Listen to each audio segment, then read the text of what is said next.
Welcome back, everybody, to GDQ Hotfix. My name is Jiggy, and I, in fact, like The Legend of Zelda. So much so that I wanted to showcase a few Zelda spin-off speedruns today. Something that didn't make it into Oops All Zelda a few months back, and some cool showcases that we got going on. So we have a really cool show for you guys today. We got a really cool show for you today. We got Cadence of Hyrule. We're going to be doing story any %. And then right after that, it's Age of Calamity. Age of Calamity, which we're doing any %, or NG plus no divine beast. So no glitches, no divine beast. But I'm excited to be here with you. I hope that you're all enjoying today's hotfix programming. I know I'm definitely excited about it. Let's see what do we got here. Hey, just some quick announcements here just before we get rocking and rolling here. Games Done Quick is actually hiring, so if you want to join the elite, if you want to join the team, if you want to join for democracy, you can actually join myself. We are actually looking for new showrunners. You can apply at gamesdonequick.com/jobs if you have an idea for a hotfix show, just like what I do here on GDQ. So join us. That'd be a lot of fun. All right. Without further ado, actually, we have some more announcements to do. We got some more announcements here that I can go through real quick. We got. I want you to join the GDQ Discord as well. Exclamation point Discord in the chat if you are interested in joining us here. But how are we all doing? How's chat doing? Are you guys all having a good night? Type 1 in the chat if you're excited for these incredible Zelda spin-off runs, because I know I'm excited about it. I'm definitely excited about it. We got a lot going on Hotfix this week. We got a lot going on the GDQ channel this week. Actually, at the end of this week, we have GDQ Express. That'll be at TwitchCon. So if you are going to be at TwitchCon, can I get a 1 in the chat if you're going to be at TwitchCon? Because I know I'm going to be there and I'd love to see you. So I don't know if you're doing 1 because you're excited for the Zelda, or 1 if you're excited to see me, but I'm just going to pretend that it's both. That's it. That's what we're going to do. GDQ Express is going to be at TwitchCon at the end of the week. It's going to be there. You can do exclamation point GDQX in the chat if you are excited about if you want to see what schedule and what we got going on at GDQX. I know I will be there. It's going to be really excited. It's this weekend, September 20th through the 22nd, exclamation point GDQX in the chat if you're interested. Not only that though, and this is not this week, but it's coming up. It's coming up in a couple months, but AGDQ 2025 is coming at you live from Pittsburgh, Pennsylvania, January 5th through the 12th. You can actually register for your hotel right now. You can register for the event. You can get your hotel block right now. Visit gamesdonequick.com and you can check it out, AGDQ 2025. You can check out the importance date. All right, without further ado, I am super excited to get right into this. Covert Muffin, how are you? Cadence of Hyrule. Hello. I'm doing great. It's actually been a hot minute since I've done any sort of performance, so I'm really excited to be back here, especially for GDQ Hotfix, some of my favorite performances I've ever done. And this speed game in particular is like a close one to my heart because, one, I love randomizers, and Crypt of the Necrodancer, for anybody who's know any sort of like indie games at all, is like one of the greatest indie games of all times. And so basically this is Legend of Zelda meets Crypt of the Necrodancer. And so I'm very excited. With that being said, Jiggy, I don't have Twitch chat open, but if there are questions that pop up throughout the run, because I'm going to be doing a lot of informative commentary and there's going to be a lot going on that I might not be able to explain, feel free to just relay questions from chat to me as we're going in. Absolutely. Yeah. But before we get started, I thought it would be good to just sort of talk overall how this is a randomizer and how it actually ends up working. So here, basically the classic Legend of Zelda formula, there's going to be these 4 key items that I need to collect, as well as sort of a special event that we're going to have to do to be able to get access to Ganon, who's the very end final boss. right? But here we're going to have an overworld map as well as a number of areas that we're going to be exploring. So you can really think of the overworld map in terms of biomes, right? So like down here in this yellowish orangish tint is going to be the desert biome. This is going to have the fire temple, which is called the Gerudo Ruins, as well as Gerudo Village, which is going to have a key item that we're going to need to collect. Then there's going to be the cliffs biomes. That's going to have the Storm Temple. There's going to be the grasslands. That's going to have Kakariko Village, which is where Link is going to be woken up. And then there's going to be the forest biome, which I'm going to just call the swamp as I'm going to be going through. And that's going to have the Lost Woods and the Lost Swamp, which I'm just going to call the Forest Temple. So within a randomizer, basically there are certain things that change between different playthroughs, okay? And so with this, where things are located on the map is going to be the main thing that gets randomized. However, there are specific biomes that have something known as logic. So if you're unfamiliar with randomizers in general, there's something that always comes into play in every single seed called logic, which decides where something can and cannot be or what things can end up cropping up and what they can't. For instance, the cliff biome must be bordering the top of the map. It has to be. So I know Storm Temple is going to be in this top row, right? In every single seed, okay? Then another one is that this 2x2 tile is always going to be in the corner of the map, okay? And so because of that, over here is the beach biome. It's kind of like half a biome, but notice how it like kind of crooks in a corner. So this can either be an L shape on the right side of the map or the left side of the map. Therefore, the side of the map that the beach is on, the desert is going to be on the exact opposite side of the map. Beach on right, desert on left. Besides that, there's a number of other things. I'm not going to go over all of the logic nodes, but here there's going to be various special tiles. Like here, you'll notice on the right-hand side of this tile, a white circle. And this is going to have one of the most powerful items with, excuse me, consistently working through a seed, which is going to be the Torch of Wisdom. However, this tile is not guaranteed to spawn. So hopefully it does spawn in the seed because I didn't vet a seed ahead of time. But anyways, so the Torch of Wisdom allows us to see items and chests and stuff before we open them, which is going to be incredibly potent for increasing the consistency with being able to finish out a seed without using a ton of additional resources. And I'll get into that as we get into the seed. But besides that, the other really important tile is going to be the Goron Bomb Shop. And this one in particular is special because it's going to have an item that costs 200 rupees that allows me to swim in lava, which is it's not required for the speedrun, but it makes one of the dungeons as well as the end game area a million times easier. But the interesting thing about Goron Bomb Shop is it can only spawn in the grasslands biome, the forest biome, aka the swamp, or the cliffs biome. It cannot spawn in the desert, it can't spawn on the beach. And then beyond that, besides that, we can actually tell what biome is coming up as we're going through and scouting based on the exit border, right? So you notice these thin white lines. So I know this is going to be beach, even if I hadn't scouted out any of the other beaches. And so I can actually just kind of show this, right?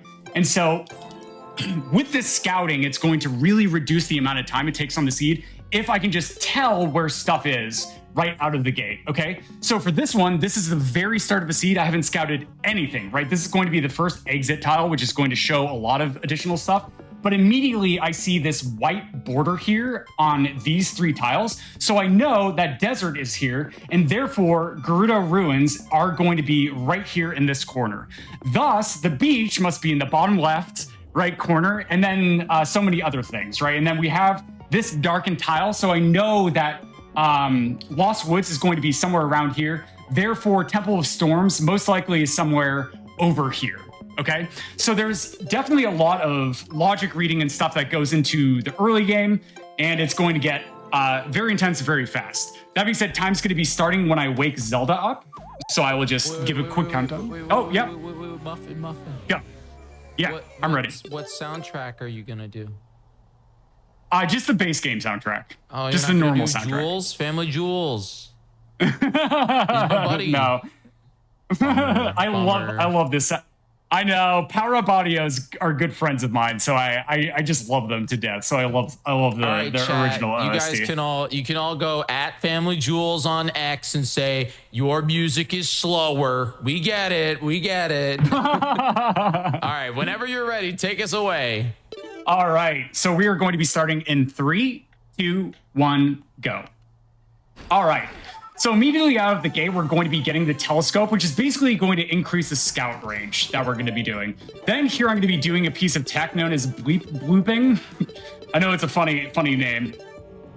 Where I'm opening and closing the map as I'm moving, because you can only move on a specific beat if you're unfamiliar with Crypt of the Necrodancer gameplay. That being said, the music doesn't stop or pause ever when I open the map. So if I just constantly open and close the map and I keep moving on the exact beat that I can, because I can't move any faster, it doesn't lose any time to be able to watch the map. But immediately out of the gate, I just want to point some logic things that we just covered. Here is Goron Bomb Shop. It spawned in the forest biome. And then around here is probably going to be Lost Woods. I don't quite know where Lost Woods is going to be, but I know it's going to be on the right side in the middle. That being said, the Hyrule Castle spawned nearly in the middle. So that's not really going to tell us much of anything in terms of probability of where we're going to be finding anything. There I picked up the ability Nehru's Love. When I activate it on the beat, it will reflect whatever projectile or attack is supposed to come in. Excuse me. So there, just being able to do that allows me to reflect damage oftentimes, which is very good because enemies oftentimes will deal more than 1 damage, excuse me, which currently my dagger is only capable of dealing 1 damage. Okay, so I see the beach on the right side of the map, so I know that desert has to be on the left side. Okay, great. So here's Goron Bomb Shop. What I'm going to do is activate this future fast travel location so that I can backtrack here later, right? Because I don't have the 200 rupees in order to buy it. However, I don't actually need 200 rupees, and I'll go into how I'm going to be getting the Goron Locket without getting that money. So here's an intentional damage boost to save 1 single step. And that's a lot of like optimization in this game in particular. So there's a piece of art if you're unfamiliar with Zelda games, which would surprise me if you're watching this cast. When you get 4 pieces of heart, that will give me an extra health container, which shows up as my main health pool in the top left corner of the map. Okay. So here I use Nehru's Love to reflect the attack, which is just a little bit of a puzzle in order to be able to get the Zelda flippers. And I knew which one to bomb because it didn't have a shadow. Okay. So here, that is going to be a temple right there. It's going to be the Ice Temple, as I call it, also known as the Frozen Grotto, and looks like deserts in the bottom left. Okay. Other thing to point out logically. Oh, sorry, go on. I was just gonna say we like surfing Zora here. Big fan of surfing Zora. Hell yeah. All right. So something else that I see here is I see this. This is the windmill, and so therefore I know that Temple of Storms is either going to be here or it's going to be here. That's it. Those are the only 2 locations that Temple of Storms can now spawn on the map. And so speedrunning through, especially in the early game, as we're seeing, it's a lot of map reading. Okay, so I took a damage there. I'm on 1 heart, which is a little bit spooky, but that's okay. We're fine. Okay, so here we're going to get our first or second key item, I guess, which is going to be the Power Glove. And this is potentially incredibly useful for a number of sequence breaks. But because I'm on 1 heart, I'm just going to do this for a little bit of safety. Okay. So here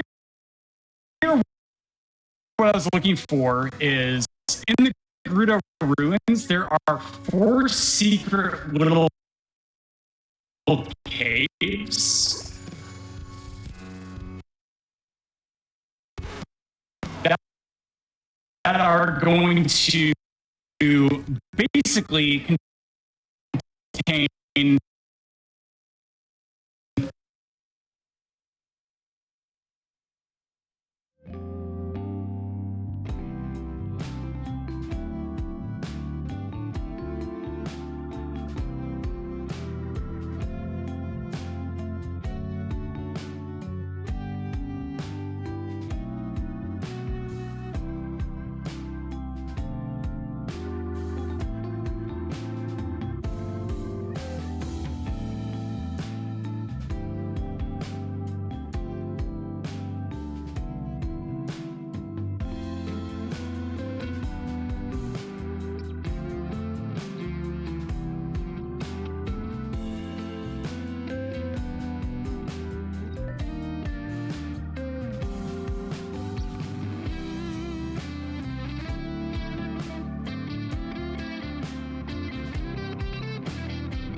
Welcome back, everybody. Sorry about the technical difficulties. Muffin, let's keep on going. All right, let's keep going. So we just picked up a titanium dagger, which is always in the same spot. It gives me +1 damage overall. And now we're just going to get the waypoint down here in order to be able to keep going in the desert a little bit later on. But right now I'm on 1 health, so I'm just going to play a little bit more carefully here.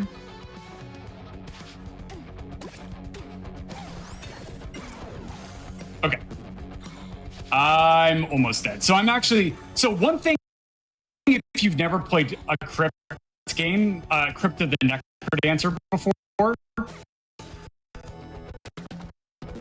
Oh, damn, no, I'm dead!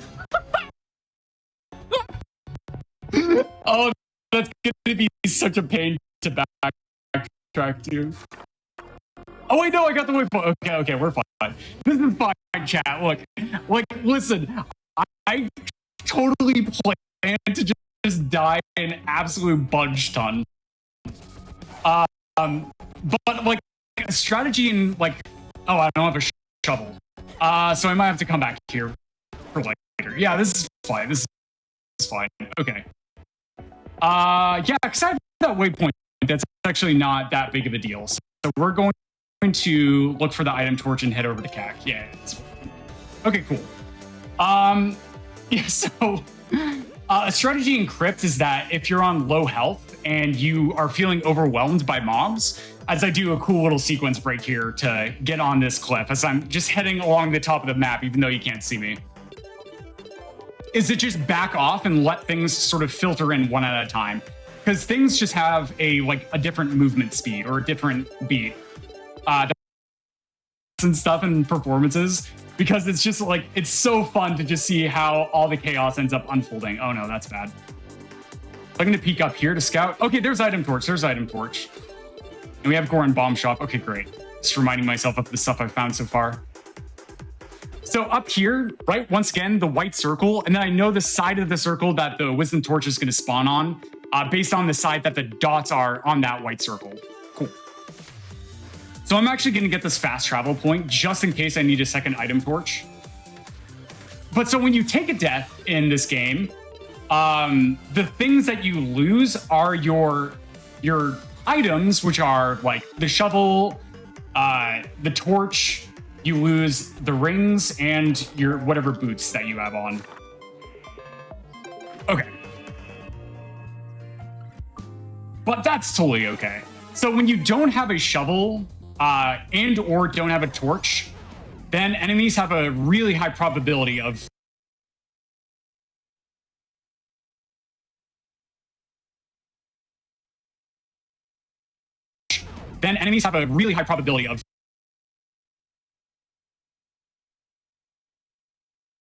dropping one of those.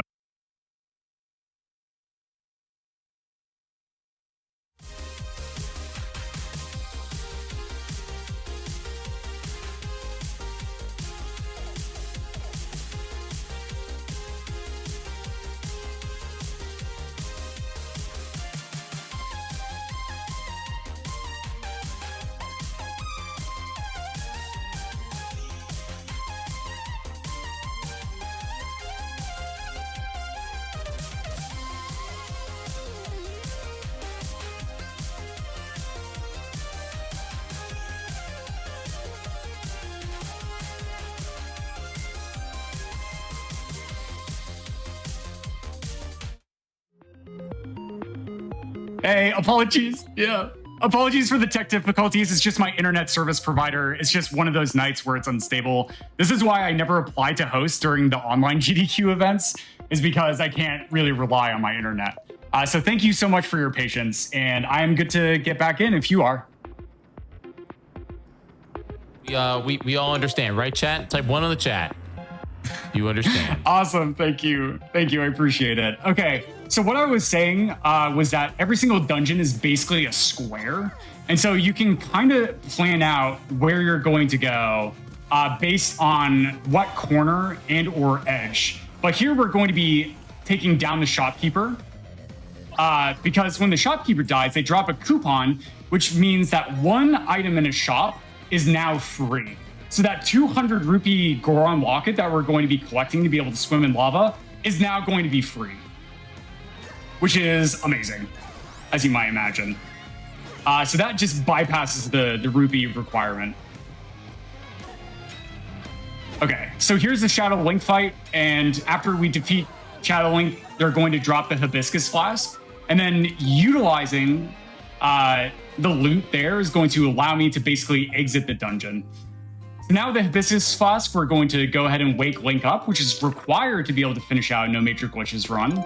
And then we're going to head over to the Goron Bomb Shop, before I forget to do so, in order to get the Goron Locket for free. We can't buy the bomb shoes yet, but I am definitely going to be buying those bomb shoes later. Okay. So now that I'm over here, I just may as well go ahead and go down to the Lost Woods in order to make my way towards the Forest Temple.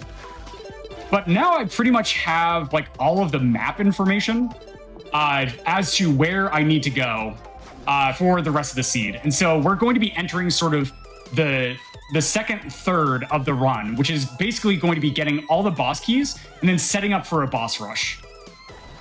So really, the order that we do the dungeons in doesn't matter too much, but there are two things that occur when you defeat one of the 4 primary bosses on the map.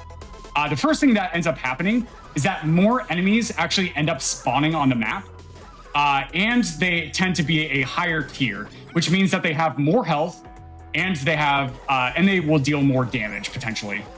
And the way you figure out how to get through Lost Woods is that each screen is going to have a special enemy near an exit, and that's going to decide which direction that you're supposed to go. So there we go. We have now made it through Lost Woods. And this is just all choreographed here for the enemy spawns. So first temple we're going to come into is we're going to come into the Forest Temple. And nice, I see the hook shot there as a potential treasure I could get when opening this purple chest. That is massive. So those items don't change between purple chests. Every single dungeon has a purple chest near the end of one of the floors. So the hook shot's going to be big because it's going to allow me to do a sequence break later on in one of the temples.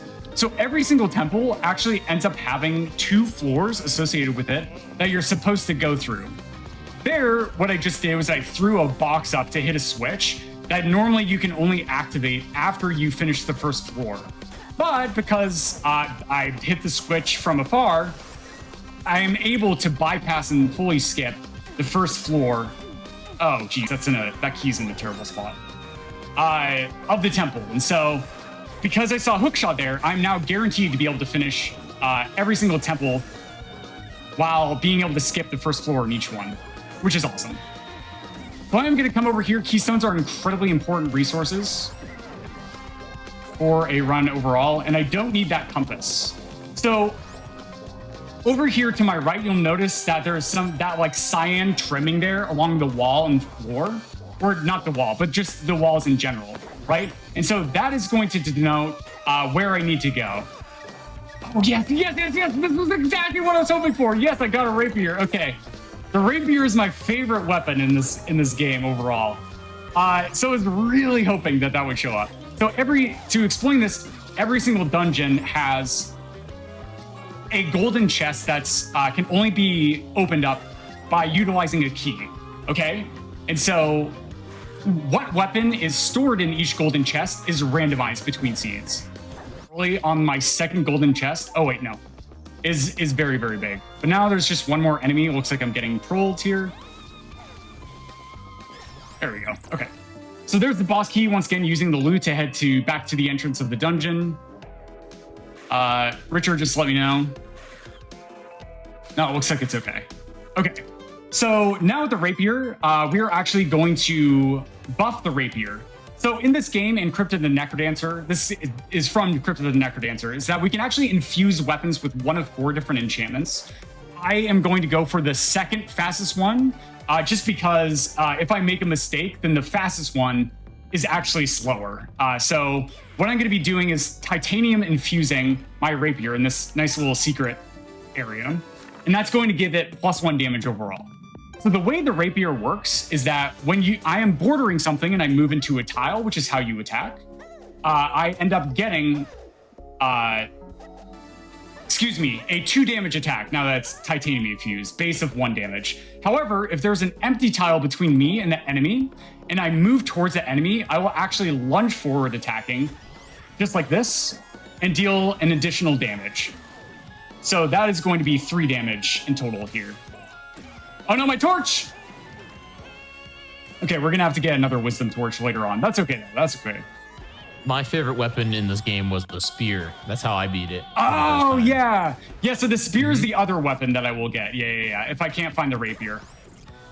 I know that some people, chat, told me that it's OP and that I picked the most baby weapon in the game, but I don't care. I had fun. Oh, I honestly, the spear is really, really solid. The only reason that the rapier is better is just because of that 1 additional damage when you're that like max distance away. But there's just another death. Don't worry, chat. This is just going to happen. You're not saying that chat's wrong, Muffin. You're not saying that chat's wrong. I have no idea what you're talking about. Actually, in my casual playthrough, I beat it with a spear as well. That was definitely my favorite weapon. Oh, and I'll have a E. Okay, we're gonna have to figure that out. We can just get one on the shop by taking another fight with the shopkeeper. No problem whatsoever. Okay, so I'm gonna focus because the shopkeeper, if the shopkeeper ends up attacking you, it's a 1-shot kill. So here I'm going to intentionally skip the coupon as I get Dig Dash, which is amazing. It's my favorite. Skip the coupon as I get Dig Dash, which is amazing. It's my favorite shovel. Because if you get the coupon and you spend it on a normal shopkeeper, they will actually end up aggroing onto you. Okay, that's a really nice relief there. Oh no, okay. Okay, so here I'm gonna try and sequence break this room. No, I messed up, excuse me. So I'm gonna have to do this the normal way, as long as I don't take a death here. Yeah, so I'm just gonna slow down and take this nice and safe. So basically what I was trying to... All right. So there's the boss key. Okay, so now we have the first 2 boss keys, but you'll notice that I'm not actually fighting the bosses. So once again, that can just actually end up causing more enemies to spawn around the map, as well as causing them to potentially be stronger. So I only really want to start fighting bosses once I am not too worried of like having to fight higher tier enemies and stuff like that. Okay, so I'm going to focus. Oh. Okay, there's enchant damage. That's really nice. Okay. However, now we are actually going to start getting into like fighting bosses and stuff like that. Oh, and I don't have a lot of bombs. Okay, so here we're going to grab the hook shot once again for a sequence break later on, which I'm really excited to show off. Yeah, I need bomb shoes as well. Okay, so there's bombs. Oh, damage boots. Yeah, we're grabbing the damage boots. Actually, yeah, I'm going to take the fight. So I guess spending that money was a bad idea. That's okay.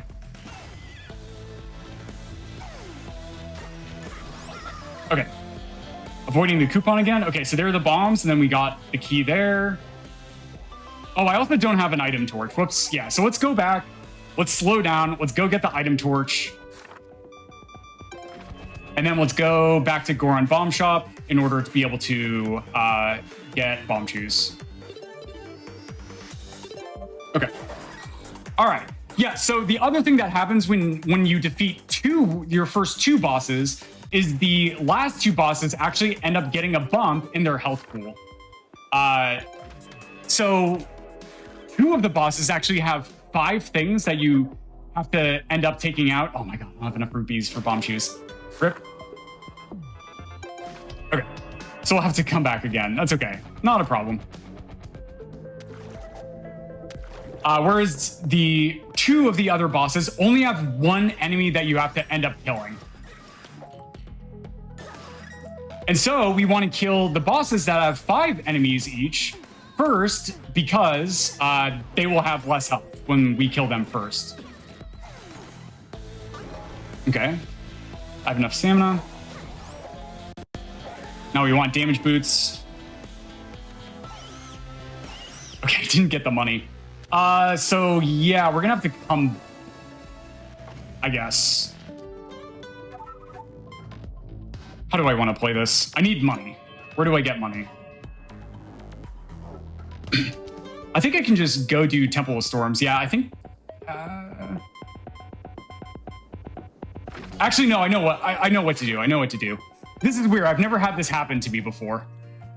So this is really fascinating to me. So what I'm going to do is I'm actually going to come back into Kakariko, even though there's no objective progress to be gained here. And we are going to go find the shopkeeper. Yeah, there they are.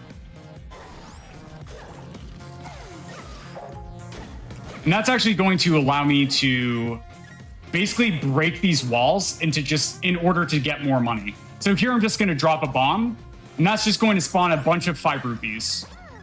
All right, cool. Nice backup. All right.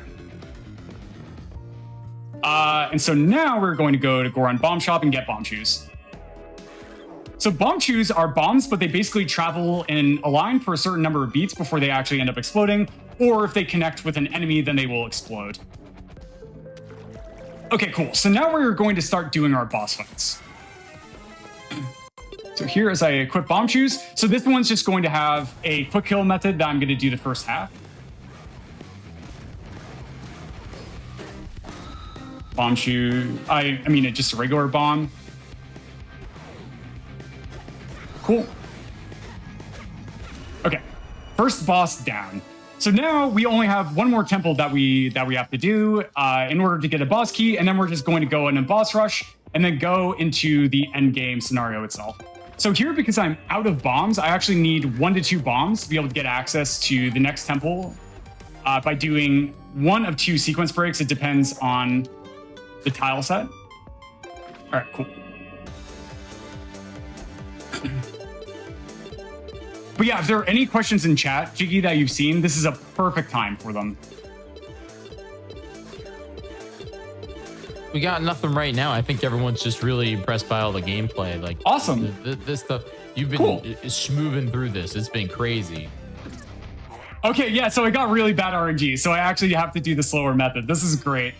I actually just learned this just the other day because I was prepping for sort of like a no reset run on a random seed, right? I had to learn some additional strats in order to be able to get through a seed consistently. So what we're going to end up doing here is coming over here, and we're going to push this block directly above us. Oh no, I fucked up. So I have to get more bombs. Rip. Okay. That's okay. So I'm just going to grab this. Oh, no. Fast travel location. Then we're going to come back down to Lake Hylia, which has guaranteed bombs that we can grab. Okay. All right. 2 more bombs. Excellent. All right. Yeah, for people who don't know what this game is a kind of a collab, a combination of the Crypt of the Necrodancer, which is a rhythm game dungeon crawler, and The Legend of Zelda. So it has aspects from both video games, and I'm sure Muffin can kind of give us a little bit more of a rundown on the differences between this and Necrodancer. And if you want, I can tell you the differences between this and Zelda. Yeah, totally. So like, I think the biggest thing is that this game, from people who are really veteran Crypt of the Necrodancer players, what I've heard said the most is that this is like Crypt of the Necrodancer light. So Crypt of the Necrodancer is basically just dungeons. However, this has the entire overworld section as well. As I swap back to my rapier.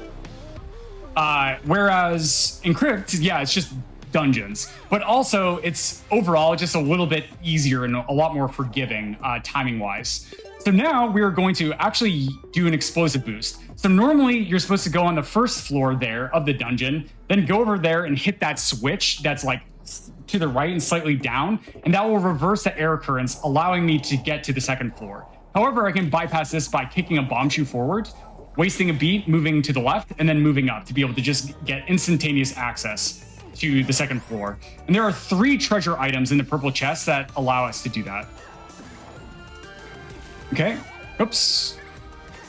So I have to be a little careful here because I am running out of health. Okay. All right.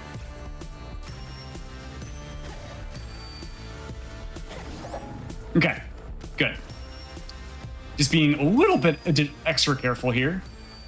So here I'm going to grab this piece of heart just to fully heal in order to guarantee that I can get through the next boss. Okay, then we're going to grab the boss key. Excellent. So let's go ahead and equip bombs because we're going to need... Oh, dang it. So whenever you fall through a floor on the screen, it actually ends up causing you to go all the way back to the staircase, which is pretty silly. All right, there we go. So here's some bombs. Those bombs are always spawned there, guaranteed. Great. Okay, here we go. So here we're going to kick a bomb shoot forward, throw 2 bombs. Yeah, nice RNG. Wow, perfect RNG.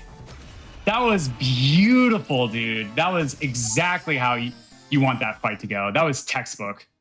All right. All right, so now we are in boss rush mode. So we are quickly coming to the last third of the run, which is going to be the end game, which is going to be Hyrule Castle, followed by, Ganon's Castle, which are the most difficult portions of the run. So having already died twice, I'm a little bit spooked because they're going to be incredibly difficult. But here's Gomaraka's, which is going to be a tuned-up version of the fight. And there we go. Nice. Great. So whenever you get a perfect fight like that, like you don't miss a beat at all of movement, and you don't take any damage, you actually get an option of a red chest, a blue chest, or some diamonds. So the blue chest will have a weapon. Red chest can have like a glass weapon, which we haven't really talked about much, as I enter the final boss fight here before we head into endgame. Oh, here we go. Oh no, the worst phase. There we go. Nice. All right. Pretty good RNG. Just one phase that was kind of bad. But I also did this as the last boss fight because this is going to be the fastest. Because when you defeat a boss, you'll notice that there are no enemies here on this map. Right, and I'll just come back down and show this, right? You see all these enemies? So when you defeat a boss, the tile that has the entrance to a dungeon actually despawns all of the enemies. And when there are no enemies on the map, you can move without having to move to the beat itself. But yeah, here we go. If I did everything, yeah, okay, there's a barrier. So if you're wondering the difference between no major glitches and an unrestricted any percent category, it's just literally that. It's skipping the barrier, right? So you get to skip those boss fights. But here we go. Here's going to be another cool little sequence break there by throwing a bomb to light that torch. And we are now coming into Hyrule Castle. So Hyrule Castle, I would like that, but there's just a lot of enemies that have a lot of health. Okay, this is fine. Is going to have 3 floors that I need to get through. Okay, there's the first door. And we are good on keystones, actually, for the rest of the seed, basically. So as I mentioned, every single floor has a keystone and a wall. And then on some floors, we'll feature a shop that will also have a keystone. There's also a optional arena that will also have a keystone generated into it as well. Okay, so the most important thing here is that I don't take a death. I do not want to take a death. Okay, there we go. So on the second floor of Hyrule Castle, which is where I'm at right now, is guaranteed to have a keystone on a shop. But the first floor is guaranteed not to have a keystone on the shop itself. Okay. So we can kind of plan out our keystones in that way. Okay, awesome. Oh yeah, look at that. Wow, there's a red chest too with a keystone. So once again, I see that fancy trimming there, and I know that's where I need to go. Oops, as I get pushed off the ledge again. Okay, this is a little scary, but this is okay. This is the last floor before the next boss fight. Yeah, we're good. I got this. Cool. Okay, so here's the boss key. And you'll notice that I actually intentionally skipped this fast travel spot so that I can get it right now to fully refill my health and stamina. Cool. Okay, so we're gonna go now immediately into the Octavo boss fight. All right. So Octavo is going to have 5 phases in total, where the first 4 phases with these, like this little music note puzzle sequence between each phase. And the first 4 phases are going to be pretty thematic that have aspects that are similar to the first number of boss fights that you end up facing. So just being a little careful here. Okay.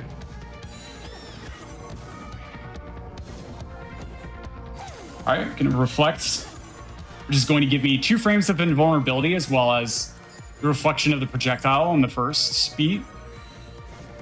Okay. Here we go.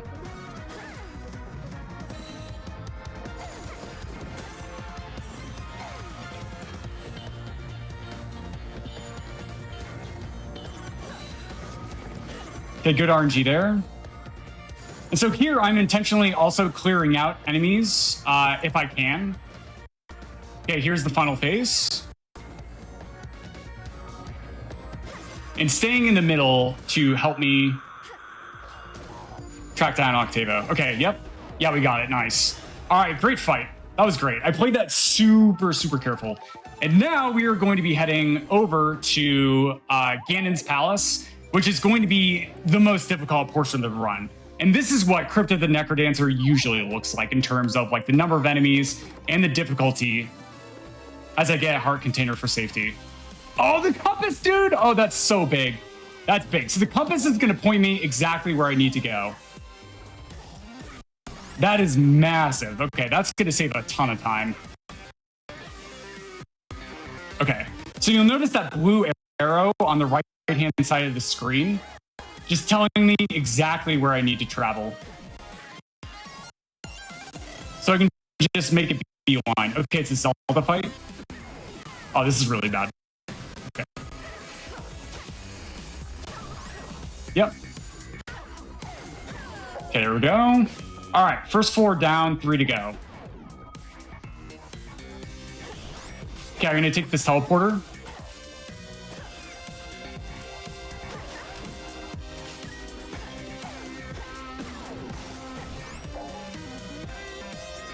I want Dig Dash. No, crap. Okay, so I lost Dig Dash. That's okay, though. I've taken 2 damage so far, 2.5. Okay, so I don't see the blue arrow. Oh, I do see it. Oops.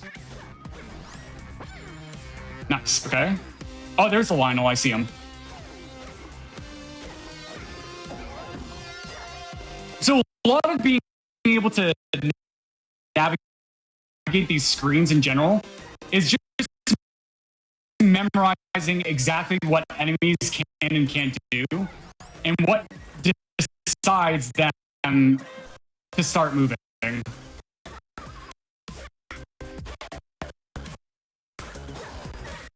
So like on specific portions, I am intentionally backing off in a lot of those, whereas that enemy I need backing off in a lot of those. Whereas that enemy, I need to move away 1 beat before he allows me to attack him. Okay. And so here I'm just going to play this safe, let the fairy go onto me to be able to heal up 1 heart. And we are looking really good. Yeah, I got this. Easy.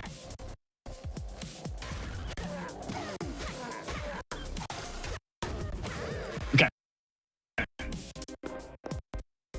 All right, nice. Excellent Ganon's Castle. I'm really happy with how that went. So this last fight's going to last for about a minute, and I'm going to try and do a sequence break in the first 2 phases of the fight. So basically, Ganon's going to have 3 different phases. The first 2, I have to deal 3 hits to Ganon. However, there's actually Ganon can only take 1 damage at a time. However, there's a very special way where if I activate Nehru's Glove to be able to go invulnerable, then Ganon will actually land on me, taking a damage, and then the bomb will actually end up clearing out Ganon. Nice. So I got the first one. We're going to try for the second one. It's random now where Ganon's going to land. Okay, yep. So I'm going to move over to the left to move away from Ganon to bait them into... Yep. And nice, we got it. Okay, great. That's excellent. Oh, no. That enemy that just spawned here in the top left is like the one enemy that I really don't want to spawn. Okay, so now in the third phase, get ready on time. Time's going to be coming up once I get all 3 of my people onto these triangles. But I might also just like literally take a death here. There we go, time. Nice. Okay, thank you so much. Major shoutouts to the Condor community. They're still doing a lot of tournaments, so if you just Google Condor, you can follow them on Twitch, or just go to the Cadence of Hyrule leaderboard or Crypto the Necrodancer leaderboard on speedrun.com, which is going to give you a link to the Discord where they put on events. They're really fun to watch. I haven't participated in one personally, but I've always just really enjoyed watching them. But that being said, thank you so much, Jiggy, for bringing me on. I'm really happy to showcase off this game because it's been near and dear to my heart and a lot of fun to be able to speedrun and work at. If you'd like to follow me, twitch.tv/covert_muffin. Don't spell it out. It's just literally the symbol. And I don't really use Twitter, but you can follow me at covertmuffin if you use Twitter/X. But yeah, thank you so much for having me on. And I hope you really enjoy Age of Calamity. I'm looking forward to it, especially with Pride and Pippi on the mic. Take care, everyone.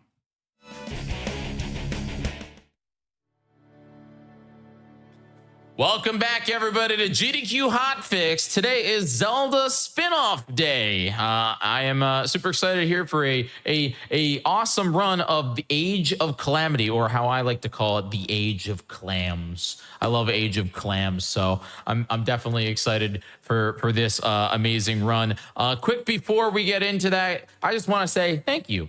Thank you for all of your subs, your Prime Gaming subs, your gift subs, your bits, your cheers, your money, your anything that you guys do to support GDQ. All of that stuff goes directly to supporting Hotfix. So if you like shows like this or like the other shows that we do throughout the week, definitely consider subscribing because it really does help us out. Speaking of the shows that we do throughout the week, if you missed one, you can go check it out on the GDQ YouTube channel, youtube.com/gamesdonequick. You can catch all the shows that we do here, not only the main lines, but of course here on Hotfix on the GDQ YouTube channel. And you can check out the shows that are coming up this week at gdq.com/hotfix. All of the cool shows that we do here are right on there. So don't miss one. All right. Don't miss one. Anyway, let's get into it. Final run of the day. Super excited. Age of Calamity with the King's Pride.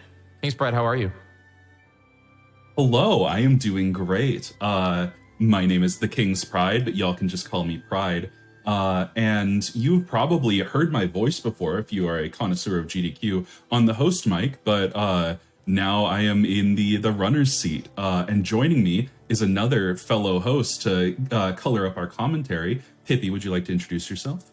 Hi, I'm Pippi in a top hat. I need everybody to know that this is not only all Zelda spin-off games for today's show, but all of our performers are GDQ hosts, because so was Covert Muffin. That is true. Let's hear it for host crew. Yeah. I'm the only one that hasn't done it. I'm the only one that hasn't done it, but I can't because I can't read. Yeah, it's kind of a requirement.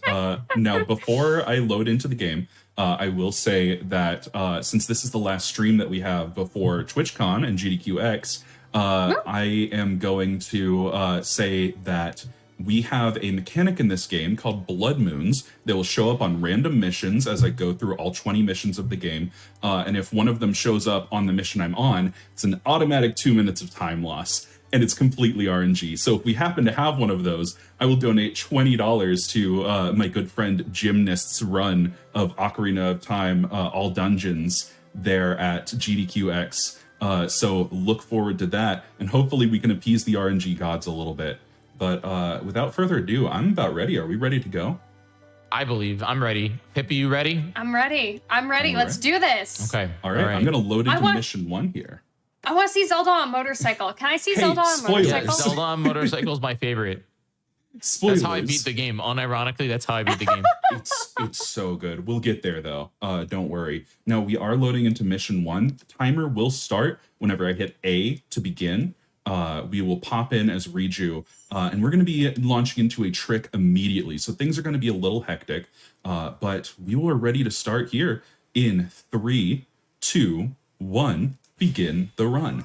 Now we're starting out as Riju. Her special mechanic is our Sand Seal Patricia here. We'll talk about that more a little bit later because we are immediately launching into a trick called Early Tower Activation. Now you see these little text boxes down at the bottom of the screen. Those are going to determine the pace of our game. So anytime that we can get ahead of those text boxes, we really want to. So ideally what we're going to do here is we're going to build up a little bit of special gauge by attacking these enemies. That's a secret tool that's going to help us later. And then we're going to capture this outpost, capture the next outpost, and run into a cutscene trigger. Now we need to do all of this before a specific box opens up that gives us our next objective. So that's a little low. We'll see if we can get it here. Not looking like it. Unfortunate. Oh, it popped up anyway. Huh. Are we good? Fascinating. Well, we got early tower activation. The unfortunate part is that I will need to capture that outpost later, but we'll come back for that. That's absolutely fine. So we were not done yet though, because we still have a text is all out of order here. Huh. We're gonna see how things are gonna pan out. Yes. Do we get to say that that's never happened before? Has we this do ever get to say that happened that's before? never happened before. That's Sure. absolutely that specific case where we hit it at the wrong time, question mark. Okay, so unfortunately we're not able to get the second part of the trick, which is called FTT, that is Fast Taba, thank you. Definitely the original version of that trick's name.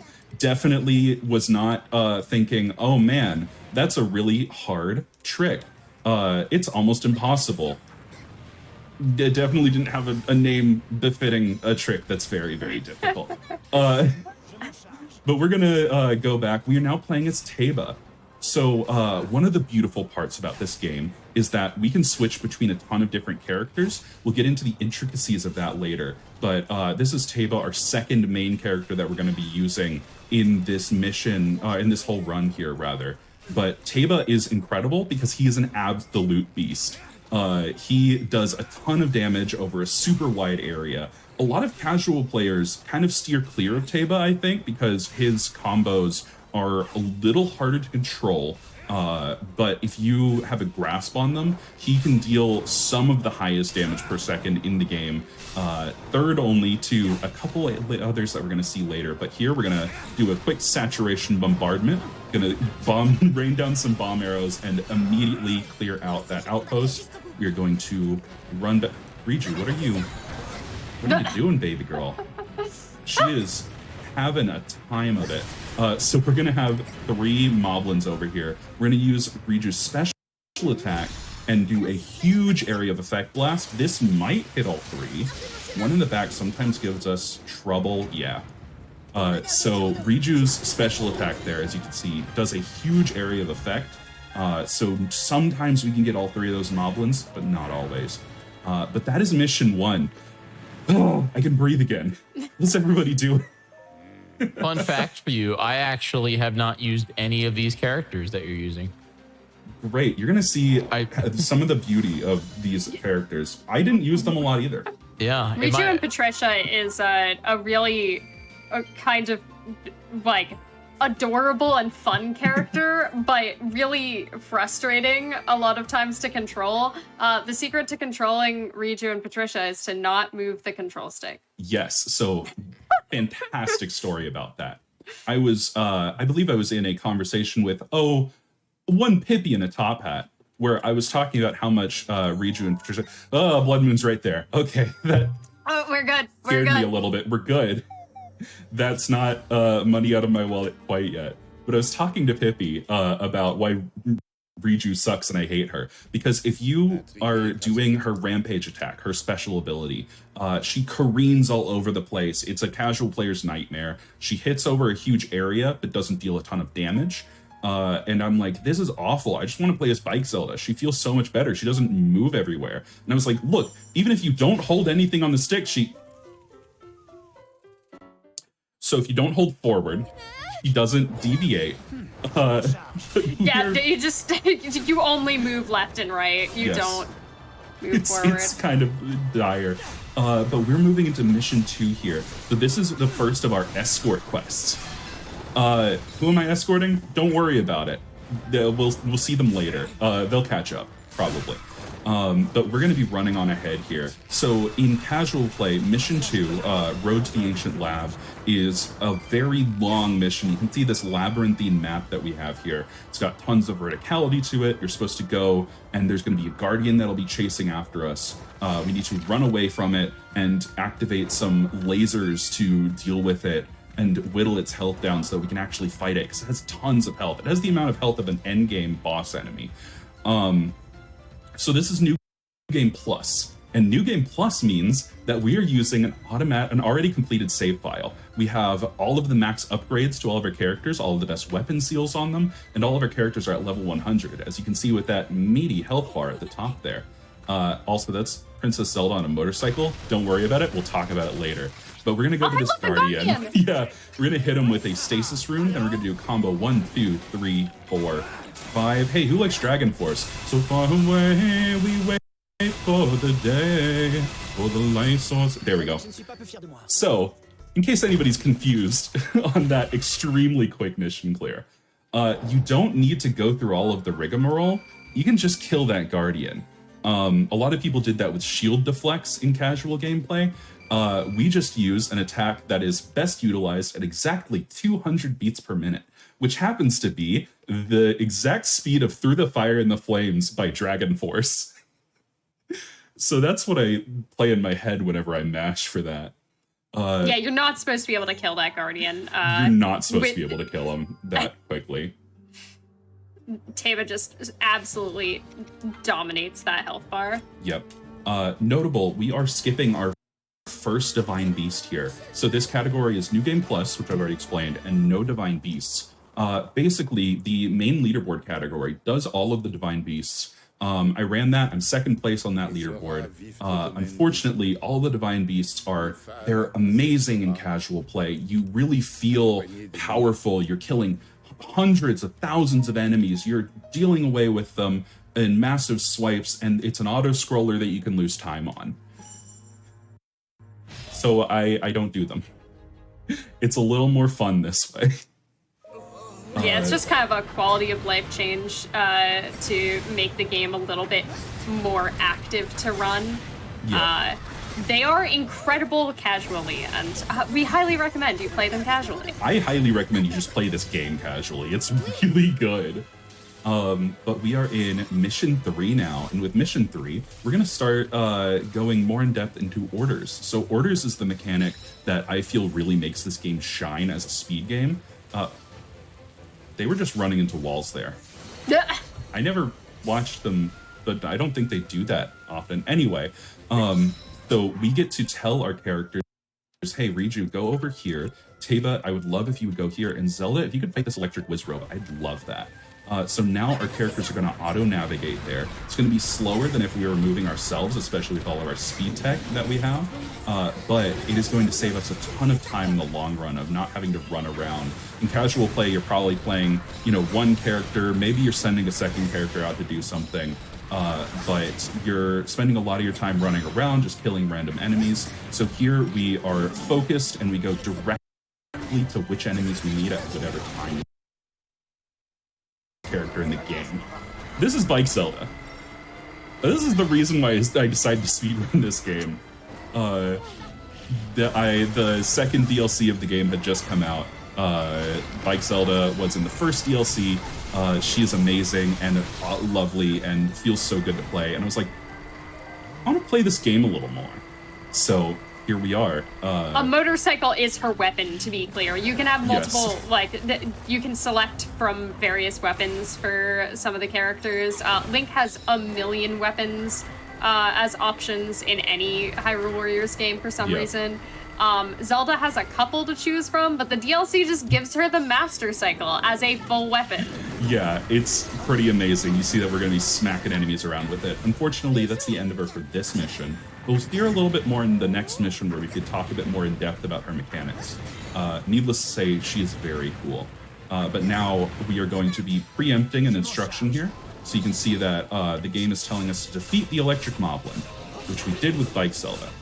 So we are going to swap over, and now we've got several enemies who are assaulting Zora's domain.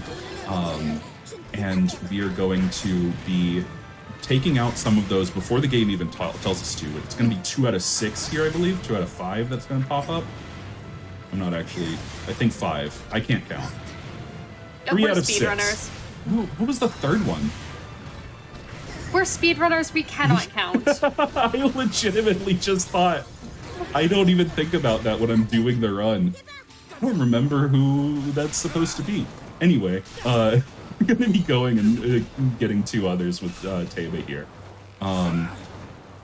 So, distractions aside, yes, orders make this game so much, like, dynamic fun. There's going to be a mission that we're going to be coming up to in 2 missions here that's really going to show off like how it's kind of a beautiful dance between characters. But we're going to blow these guys up with some high explosives, and we're going to turn around with Riju. And now, oh no, baby Sidon has gotten stuck in Ploymus Mountain with a Lionel. Those terrifying enemies from Breath of the Wild. Everybody remembers their first time fighting a Lionel and dying 18 times. Definitely didn't happen to me. I'm a pro gamer. But we're going to have to fight one of these terrifying, awful enemies. It's a good thing that our Sandseal Patricia loves to go directly for enemy heads. So as long as I trust her to do her job here, we're going to, yeah, hit him right in the head. And donk. And that's mission 3. Mission 3. I can count. Yep. Yeah. Yeah, that's the power of New Game Plus, is Yes. Eventually they do beef up the enemies quite a bit, and so later in the run it will take a little bit more time and effort to beat certain enemies, but for the entire early game, you just slice through things. The first 10 missions or so, damage output is not going to be a problem. That's why we are going to be playing as Riju primarily until we hit mission 8, I believe it is.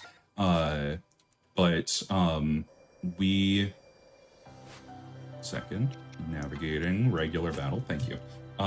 Yes, we're going to be prioritizing movement speed in these early missions over combat power. Thankfully, Teba has a combination of the two. Teba stays very competitive until the end of the game, but Riju will have her time in the sun for right now. But we're moving on into the recruitment mission, or he's there. The Goron? We don't talk about Daruk in this household. You just said his name. Yes. But don't worry about him. We've got more Bike Zelda. Bike Zelda! Bike Zelda. So aside from being incredible, the greatest thing of all time, the best Zelda of all time, I'm saying this before Echoes of Wisdom comes out. I would like that to be known. We are very excited for Echoes of Wisdom, where we hope Zelda will once again be on her motorcycle. Nintendo, please give me the ability to summon a motorcycle. My life will be yours. Summoning beds, summoning motorcycles. Miyamoto!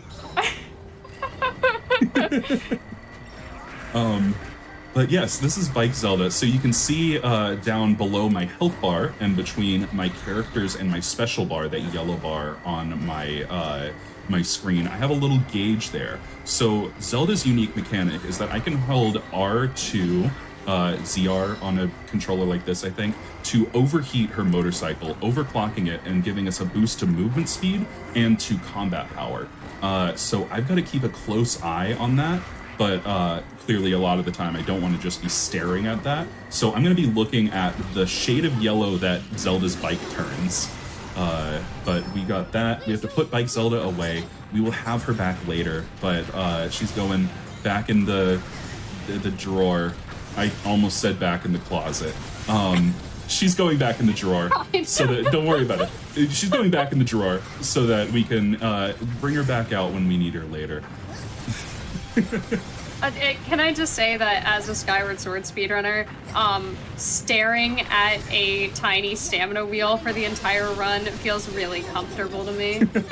So it's like coming back home for you.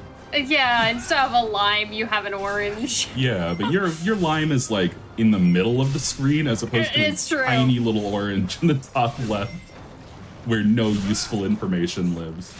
But we're gonna be doing some shifty camera work here. Teba gets around mostly with these bow jumps.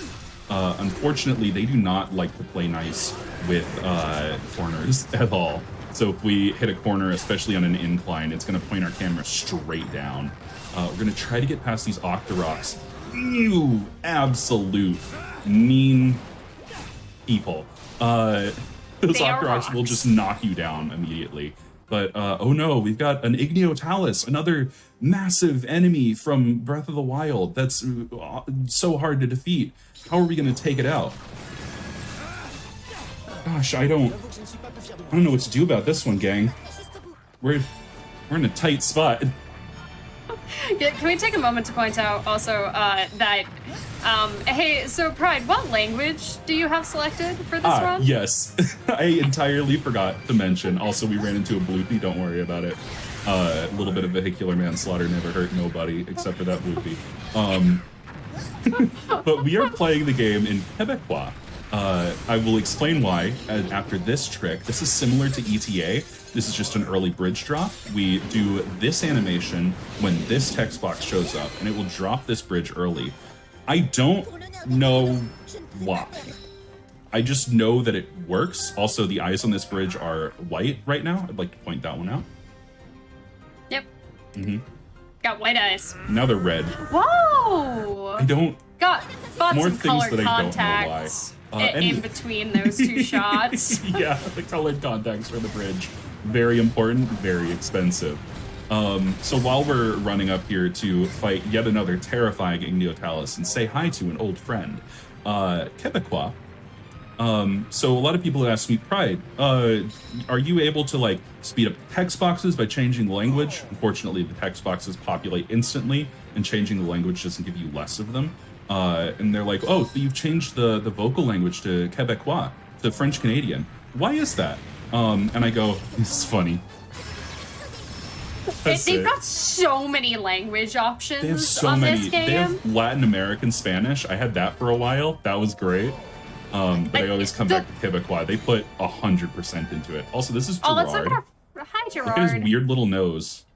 Jiggy, did you know that Wizrobes have noses?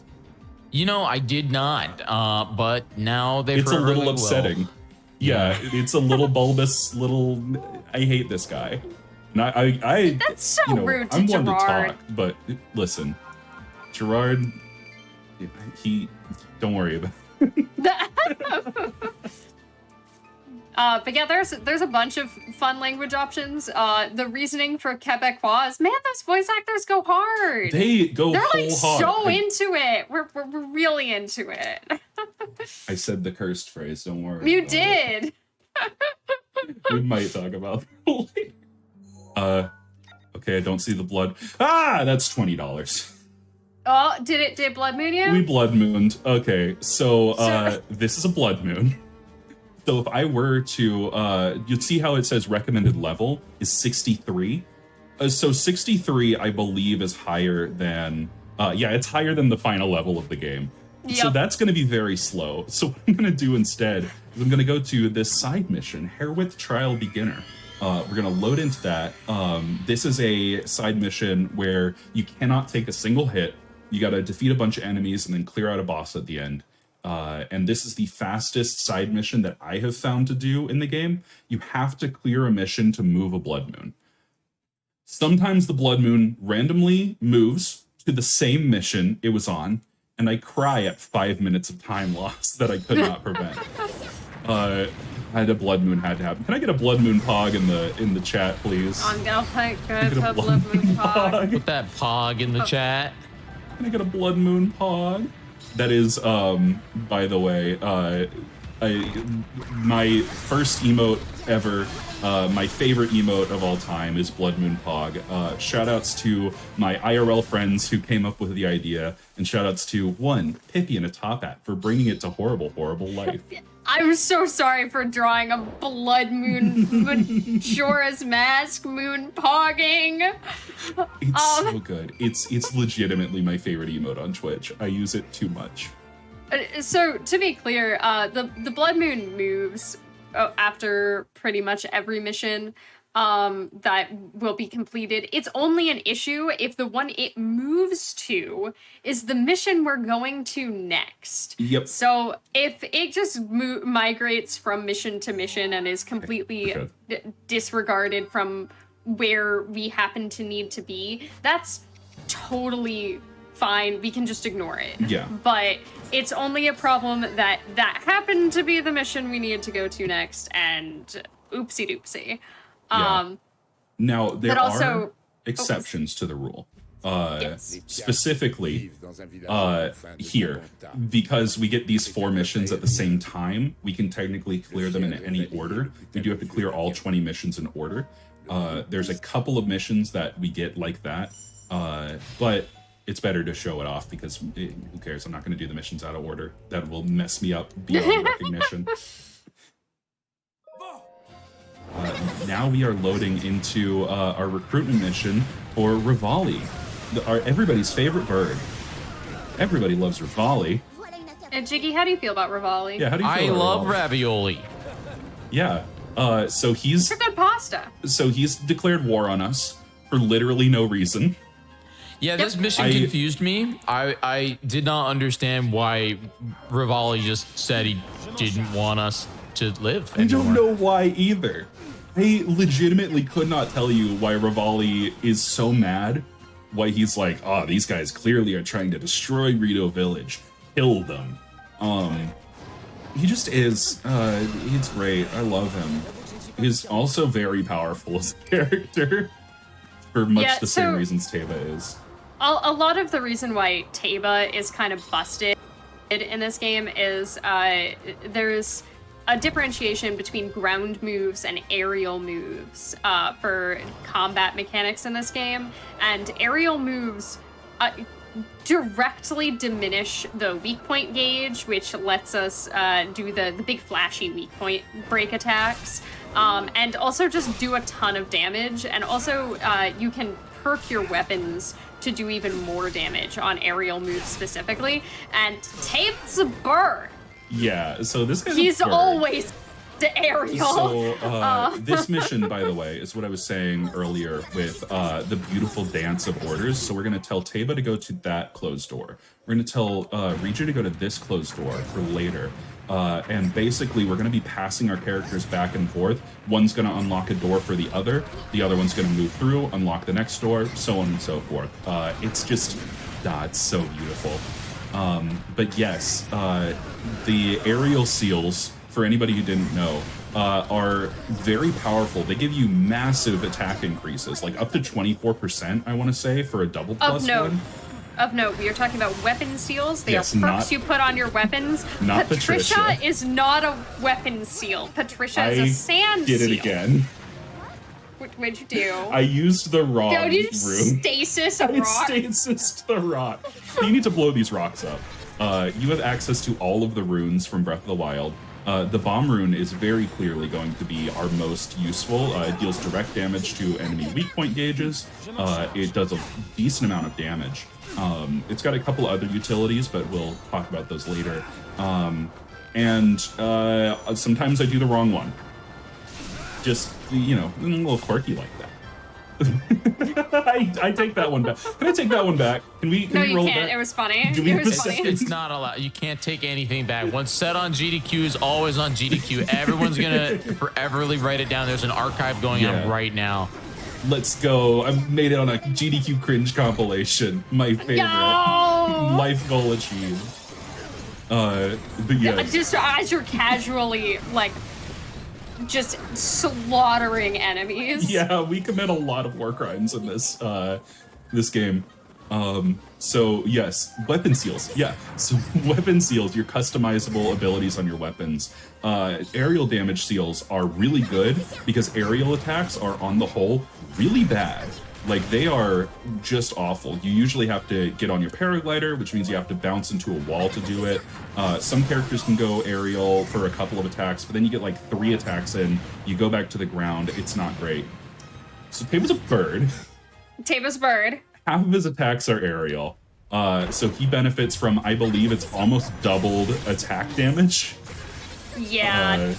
It's actually insane. Also, that was Rivali. Also, there was Link in the side. Hi, Link. Hi, buddy. Looking and a little good. egg. Look at our little egg friend. He's Oh so my cute. Nothing bad could ever happen to him. I love him. Hi, little egg. Hi, egg He's friend. so cute. Definitely nothing bad ever happens. I love how every cutscene just shows you Link when we're doing all of our work with other characters. Yeah, we will see Link a little later for good reason, but we don't see him for the vast majority of the game. So yes, Taba, incredibly powerful. Riju also benefits from a seal upgrade that increases the power of your dash attacks. So whenever you're running in this game, you can press the X button, your heavy attack, to get a running heavy attack that like can combo into other moves. It's really good. No, I'm not trying to buy anything. Please. No. There we go. Navigation is easy and always works. Map navigation is great. But she gets increased dash attacks. You can chain Riju's dash attacks infinitely, and they hit huge areas. They give us a very much needed boost on her damage for these early spots. But Riju is the fastest asterisk character that we have access to. So the actual fastest might be Daruk. No, don't say that. He's terrible and I hate him. He does so little damage. His combos are awful. He's so static. It's like his gimmick. He can make volcanic rocks and blow them up, and they're always bad. They do no damage. They're so hard to utilize. They're awful.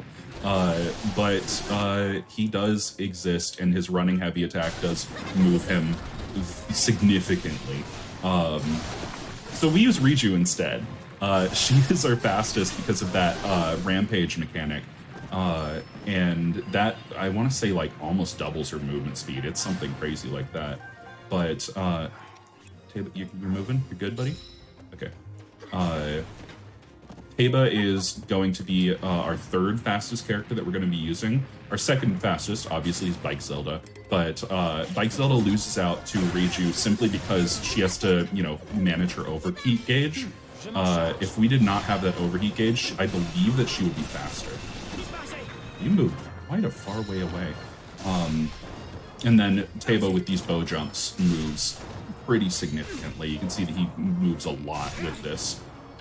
Again, we're going to be capturing this outpost. We're going to be starting our attack before we go in. A lot of the time save in this run is going to be through getting, like, anticipating what we're going to need to do next and going there before we need to do it. Also, Urbosa's being kind of mean to us. Like, she also declared war on us. That doesn't seem like her. Why would she do this? It's almost like she might be being impostered by the weird ninja guys next door. That doesn't sound likely. They're chill. Yeah, they're They let part me- of the homeowners association. They let me borrow some, like, eggs yesterday. I didn't actually ask to borrow the eggs, but they gave them to me anyway to borrow, and that seems like a really good neighborly thing to do. So I really don't think it's the weird ninjas next door causing mischief. That Definitely doesn't not sound the like weird that. ninjas next door. These are the weird ninjas next door. Oh wait. So we're going to be having to deal with these guys for a hot second. The Yiga as a enemy they're supposed to be like tricksy and slippery and like they teleport directly underneath you when you're playing as Taba and are overall kind of a pain. But we'll take care of them shortly. Right now, we have a huge grouping of them out in this North Desert. We need to make a loud attack to summon a Molduga to just scare them away. So basically, we're going to need to hit 50 of these guys with a bomb rune. So I'm going to circle them like this. Fun fact, this is a very effective early game money farm. Well, not early game, but a very effective money farm because these guys drop bananas. So if you don't hit them with bomb attacks, they don't, like, it doesn't stop you there. It doesn't put you on a timer or anything. So you can just sit there and farm banana. Oh, banana farm. Yeah. I had to sneak that in. This is Urbosa. Urbosa's my girl. I love her. She's very slow. She's spinning. She's just spinning. If there's a character that their fastest movement is just hitting the dodge button over and over again, they're a slow character, unfortunately. There's one exception. We'll get to him later. One very notable exception. Oh, God.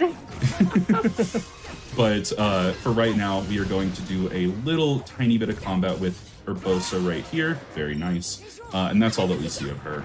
Urbosa was one of my mains playing the game. Her mechanics are very fun. I would say that there's like only one or two characters in this game that don't have incredible mechanics that are super fun to use. And hey, we don't have to play as one of them. Yeah, my characters that I started off with, I did Urbosa, Link, and eventually I ended up bringing in Zelda. Those are my three. It's a really good slate. But now that we have... Oh, go on. I used none of those because I played before the DLC came out. Mm-hmm. I mostly use Mifa. Yep. So and this Sidon. This is Master Koga, also nice flurry rush. He's a very effective early game wall for a lot of players. He has a lot of health. He deals these huge area attacks that can stagger you. He really forces you to learn the game's mechanics. So we're just gonna hit him with a bunch of bomb arrows. Farewell. Whee! Whee! Yeah, that's another one of those early game boss compares to late game damage. The early game boss does not come out on top. But oh my gosh, he split There's into two of him. two. There's two of them. What are we gonna do? Guess I'll use more bomb arrows.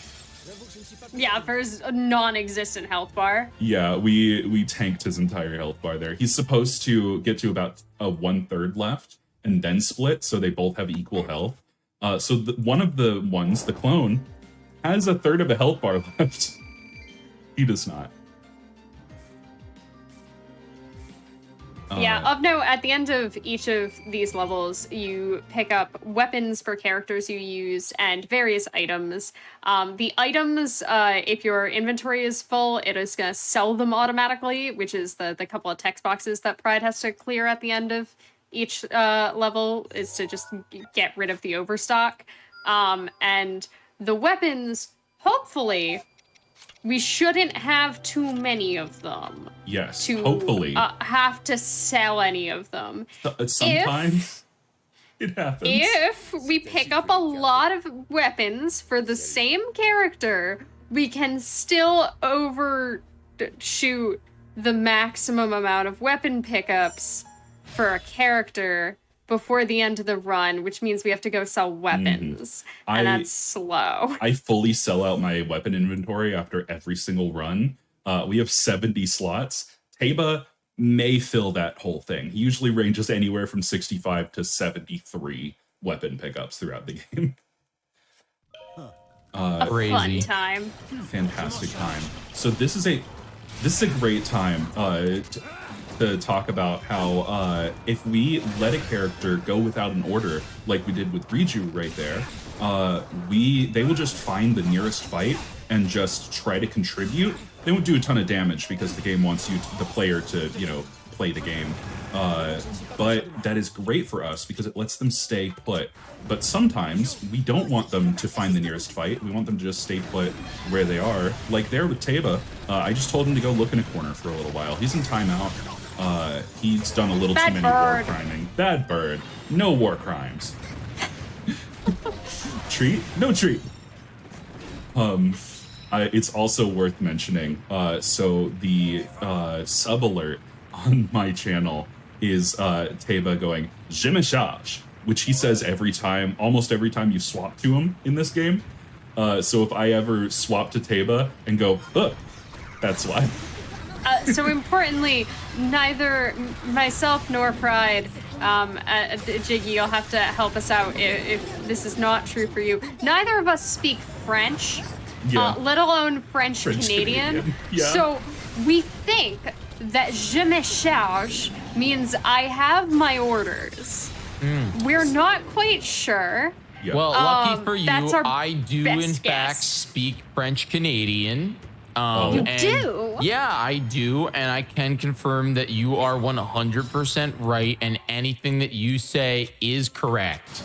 Okay. We have Whoa. it. We have free license. Yeah. You're gonna regret I this. speak Quebecois invent- now. that is exactly what it means, and Yes. I'm not lying at all. Je have suis un free- ordinateur.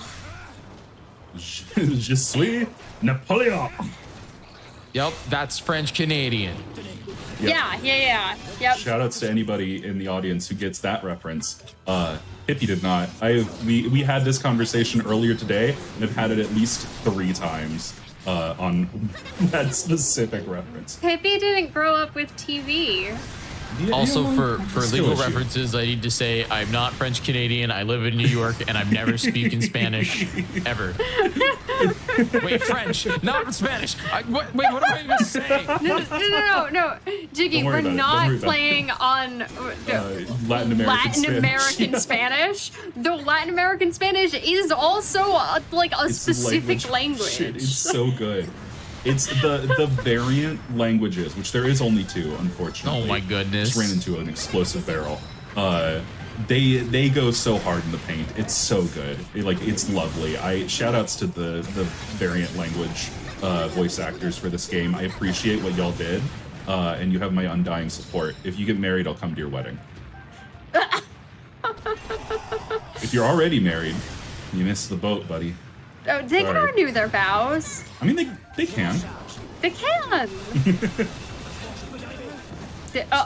Chat seems to be saying it means I'll take care of this. That sounds about right. Yeah, that sounds also like it works. Yeah, that sounds like Ava. Yeah. We do not speak French Canadian. We were trying to piece together what some of the lines were based on what we had heard. My 2 years of college French, not Canadian, which is not much French, and asking our French Canadian friends. Yeah. It's a very scientific, rigorous process. Yeah. Also, we just defeated Hinox. Sorry, I forgot to mention. Oh, it. yeah, it's gone. He's gone. So I have mentioned that our big bosses in the early game are chumps. We just take care of them, no problem. Hinoxes are always going to be a joke. Hold me to that. If I have a skill issue against a Hinox, laugh at me. I beg of you. I would also like to point out that, as we pointed out earlier, a lot of the pacing of this game is based on those text boxes moving in the bottom corner. They're just going to, they have a set timer regardless of what language you pick. Each text box will be on screen for a set amount of time. That has nothing to do with how long the text is in the actual text box. Yes. It has nothing to do with how long the spoken line is. So it's just going to scroll through those text boxes, and ideally, you know that Pride is doing a mission optimally if he completes all of the assignments that are required to beat the mission before the text boxes finish scrolling, because now you're just waiting for the auto scroller to finish, whereas if those text boxes finish and you're still fighting, you are actively losing time. Yep. If I'm waiting at a gate, that's good. Yeah, a lot of the cutscene triggers that aren't triggered by proximity to an enemy are going to be triggered by those text boxes scrolling. The ends of levels are triggered by those text boxes scrolling sometimes. So if you see Pride do things and then run around in circles for a bit, he's probably just waiting for a text box. Don't worry about it. I'm not just wasting time. So we are going to be doing a couple of swaps here. So we're going to swap Teba into our first position. We're going to swap Link very specifically out of the party entirely. I can't swap Hestu out. I wish I could. By the way, you can play as Hestu in this game. You play as Hestu in this game. By the way, you could play as a very large lady in this game. You can play as 4 very large ladies. 4, yeah, 4. Sorry, it's not just one. You can. Can I tell a quick story? Just a second. Yes. And then you may. So Okay. this is our second escort quest. Also not really. So we are going to be following Hestu through the Lost Woods here. Although we're not really going to be following him. Also, yes, his weapons are the golden poops. That's his tier 3 weapon. So Hestu is going to be opening these gates for us. But Hestu is a little coward. He's afraid of everything that moves. So we have to kill everything that moves.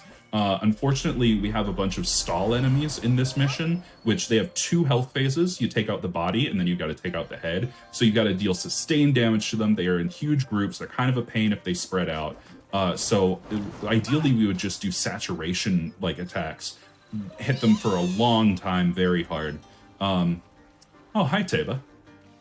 How you doing? Teba? How you doing, buddy? Are you interested in war crimes? So this fan attack is very good at them. He got off timeout. Yes. So we just need to kill every enemy between us and the next door, and then Teba just opens it for us. So I'm going to be doing that for a second. If you want to tell your fun little story. My fun little story is, did you know that some of the character models in this game are so large that they cannot get into certain cracks in the collision that contain collectibles? I do know. I didn't know this until I was trying to pick up the collectibles that I missed in a level as the largest modeled character, which is the big ladies, and she can't get the cubby. Yeah. Don't collect your collectibles with large characters. Oh no, it's Stall Nox. When I unlocked her, when I unlocked them, I was just so confused because I didn't know how they would play, and then I realized that they just did the entire bulb, the entire fairy fountain. Whole fairy fountain. They just did the whole thing. Yeah. It's very good. We will not be playing as the 4 great fairies in this run. Yes. However, you can play as the 4 great fairies. Can. Like I said, there's almost every single character in this game is so much fun to use. They all have special mechanics. So in Hyrule Warriors 1, every character had a special mechanic linked to their first heavy attack. If you just pressed the X button, it would do some kind of special mechanic. Some were very underwhelming because they had to map it to that button. But in this game, all of your special mechanics are mapped to ZR. So Teba charges up these huge saturation bombardments of bomb arrows. Riju has her rampage attack. Zelda has her overheat. All of them are super cool. And I honestly, after this, might start fulfilling a promise to myself and start routing all characters for this game, because I'd love to show all of them off. They're so much fun. Yeah, and I think just in general, for Age of Calamity, much more so for the original Hyrule Warriors variants, they got really creative with making a lot of them kind of fun and complicated technical, and also with matching a lot of them kind of to the character's personality and to things that would make sense. That it is just really genuinely fun, and it's fun to learn different characters and get Riju caught on pieces of collision. Don't worry about it. I was about to talk about how this mission is terrible for our speed type characters, because there's so many invisible corners in these tight little hallways that we can so easily get caught on, that it takes a lot of skill to navigate through here. It's a lot of looking at the map, a lot of memorizing the routes. Yeah, every character's so much fun. I hate using the term ludo narrative because it makes me sound like a dork. Hey, you said it. You said it. You said it. I didn't say you said it. There is so much ludo narrative balance for the characters and their movesets. Like Pippi said, it matches their personalities so well. In terms of what we're doing in the mission, though, we have 4 hollows that we need to fight to play a little bit of Mario Sunshine here. Everybody loves Mario Sunshine. I love Mario. It's the prequel to Splatoon.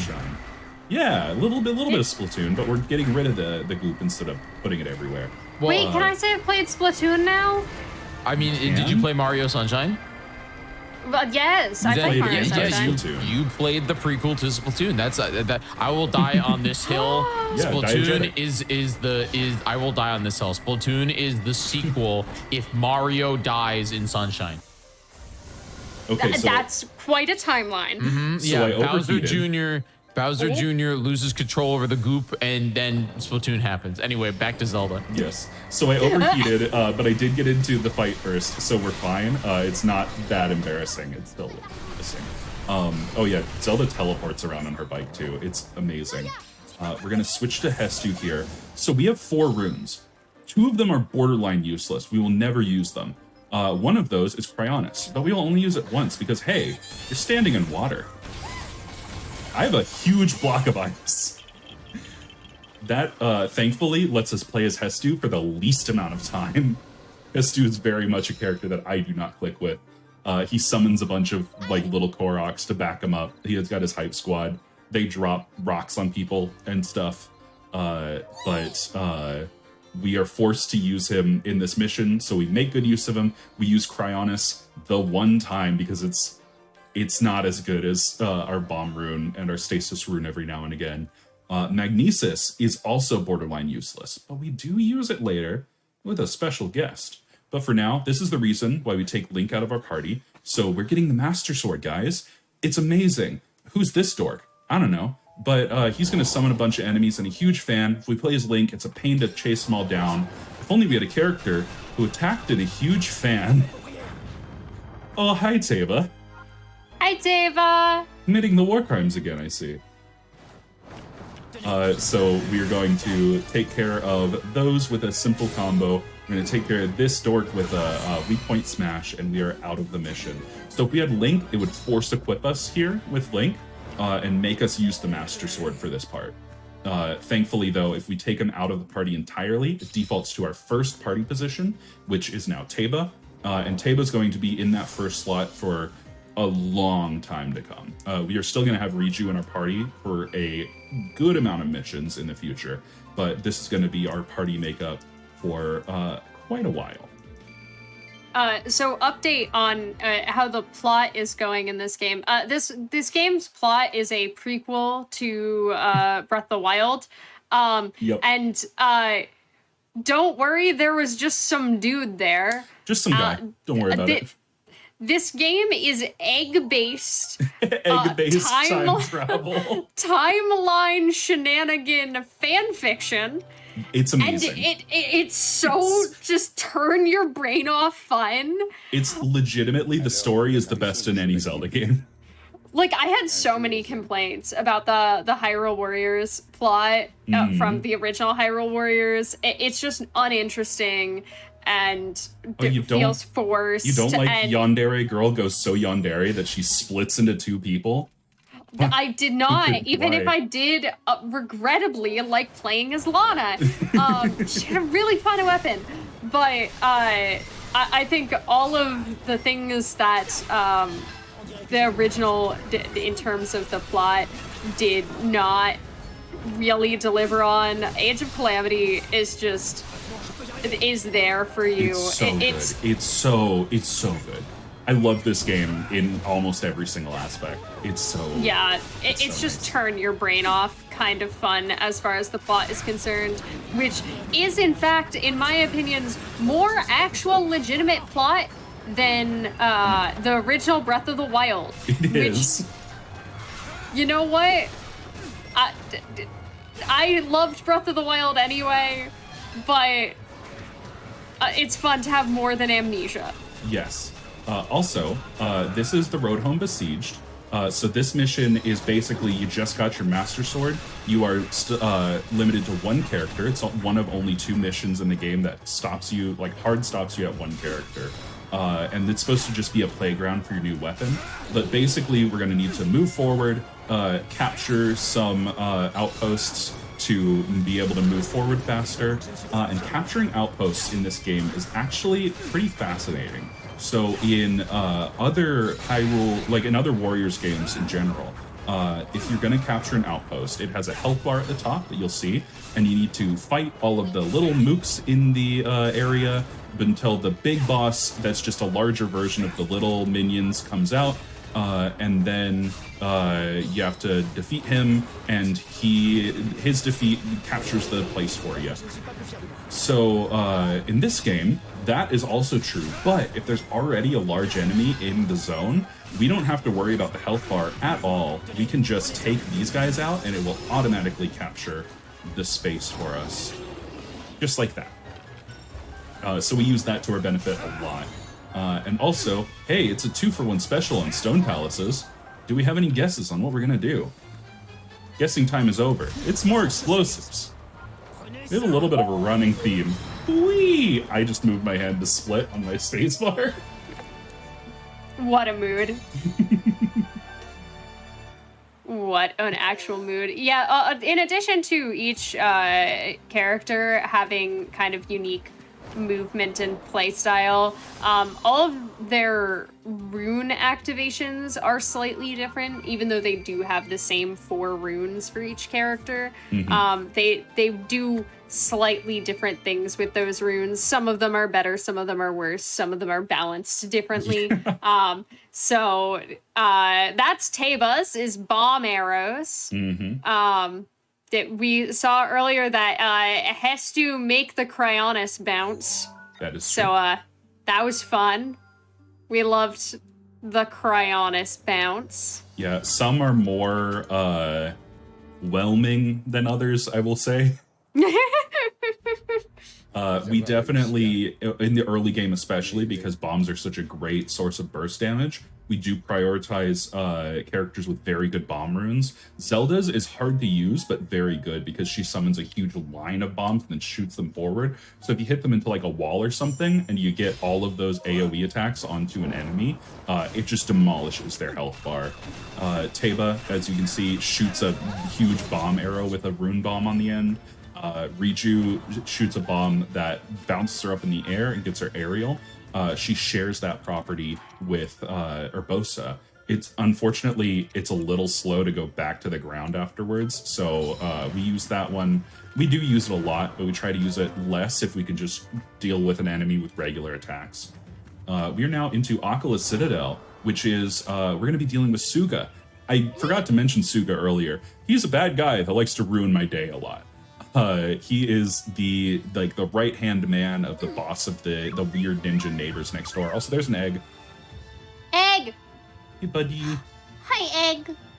Egg-based time travel shenanigan fanfiction. Egg-based time travel. We are going to be going into Akala Citadel, trying to get to Suga and drive him out so that we can, in the story of the game, connect the tower at the top of Akala Citadel to our warp network so that we can just warp our armies everywhere. Also, very cool barrier you guys have. I feel like my bird could fly above it. That's my follower notification sound, by the way, so that one also freaks me out. It'd be a really good text tone. It would be. I can send it to you. I have it. I think it should be your text tone, but that's okay. Should be. You're right. It can be your text tone specifically when I send you a Discord message. Would you also be willing to take a question from chat? I absolutely would. Because somebody was wondering if you could comment on what difficulty level we're playing on. Yes, so we do play this on easy difficulty just because it is the fastest. There are subcategories for harder difficulties. Unfortunately, in my own humble onion, the harder difficulties don't make the game particularly more interesting, because unlike, say, like a Devil May Cry style game, where like enemies might get new mechanics or new moves on a higher difficulty, in this game they just get more health and deal more damage. So it would be just me fighting, like whacking at enemies for longer, which I feel personally is less interesting. But yeah, so answer the question, we do play on easy difficulty.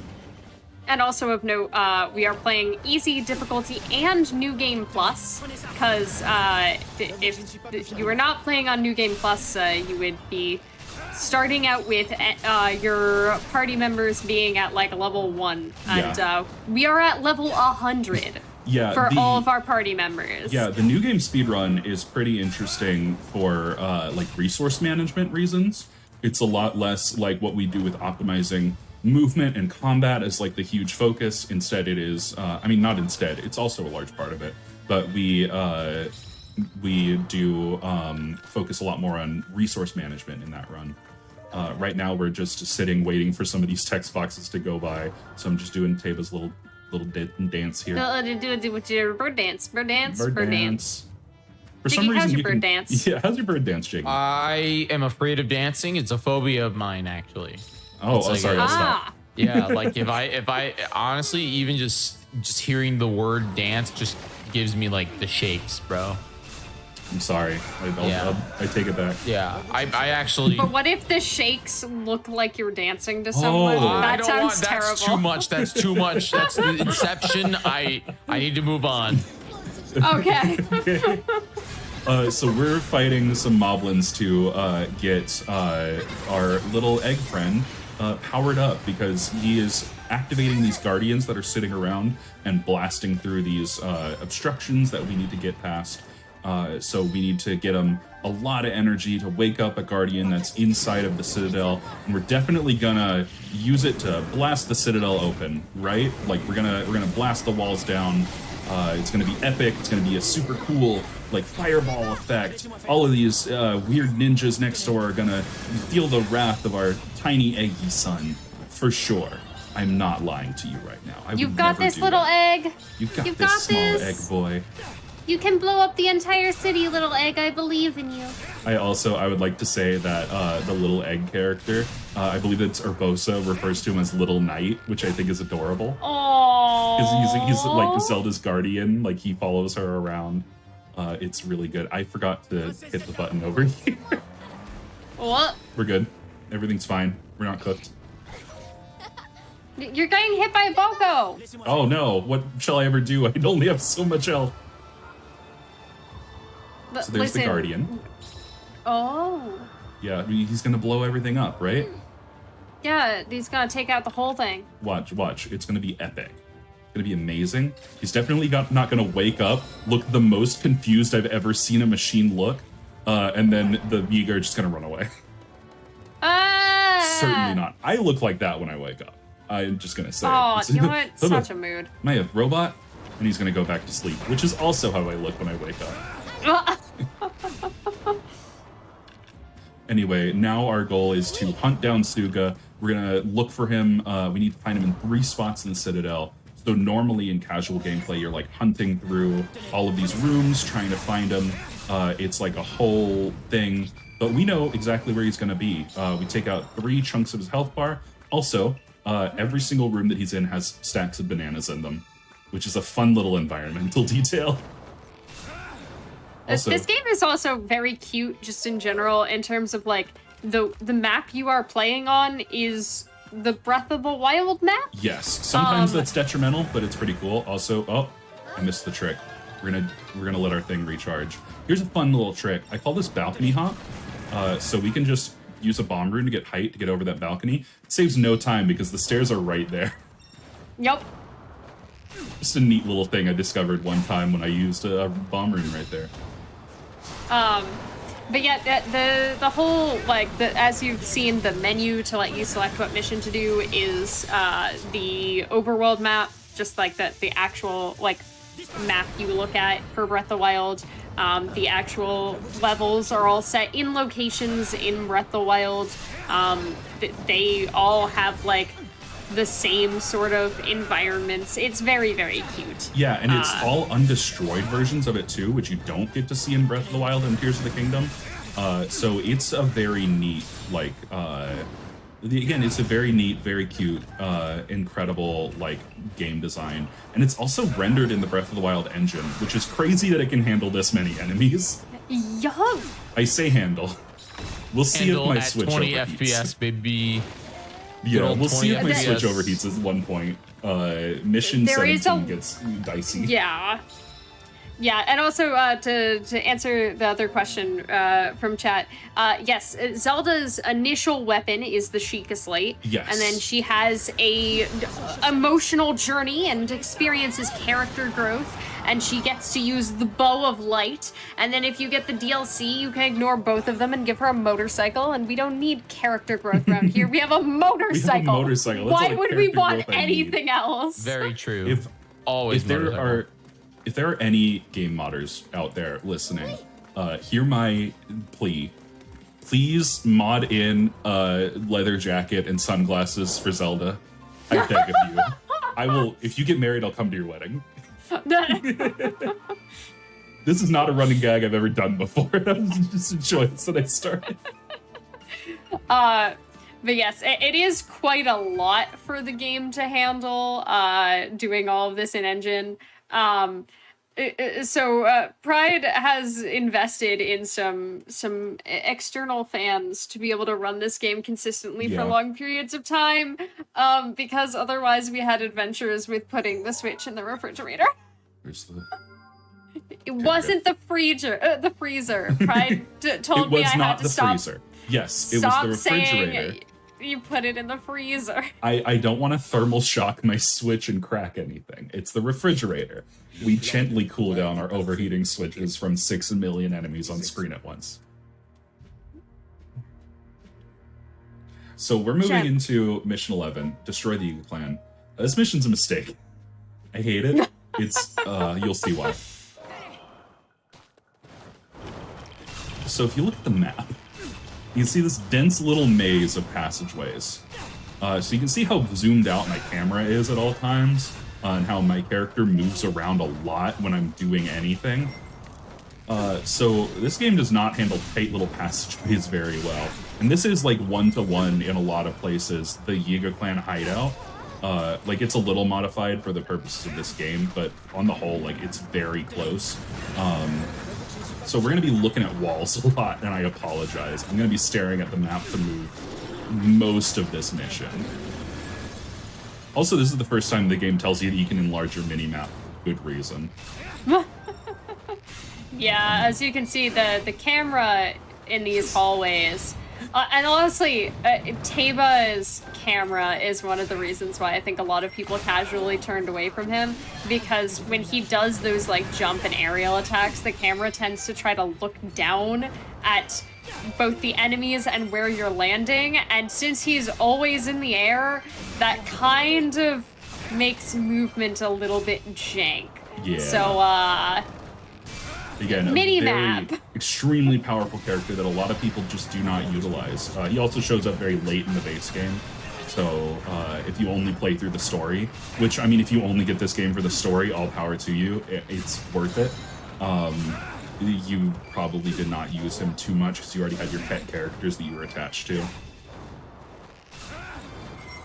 So our end goal with this mission is to beat our weird ninja neighbor next door, knock him out, throw him into a pit, cast his family into the depths for generations to come. Hey, Nintendo, where is my Age of Calamity sequel where Koga comes back with a vengeance from the depths and we can do Take stuff? I know that he doesn't actually go into the depths. Don't worry about it.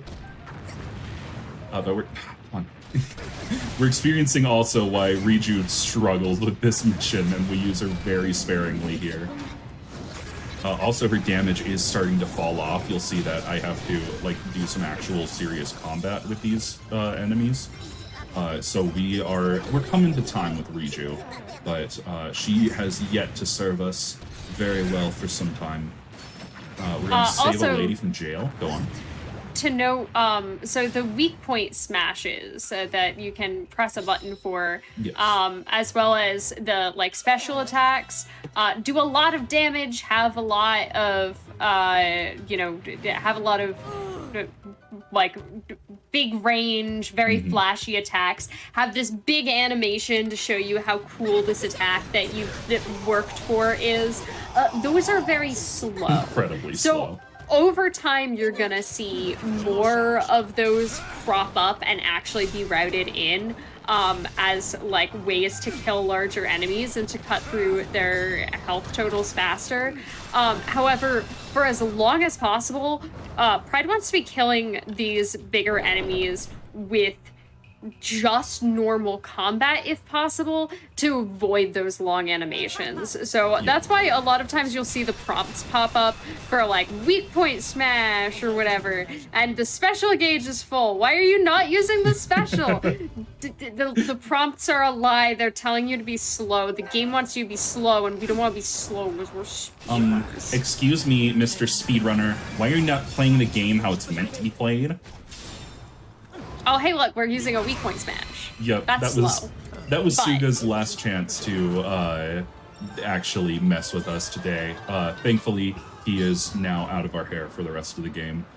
He was very nice today. Sometimes he will just do attacks that pancake you, and he will just chain them, and you just spend the rest of like 30 seconds on the ground. It's a nightmare.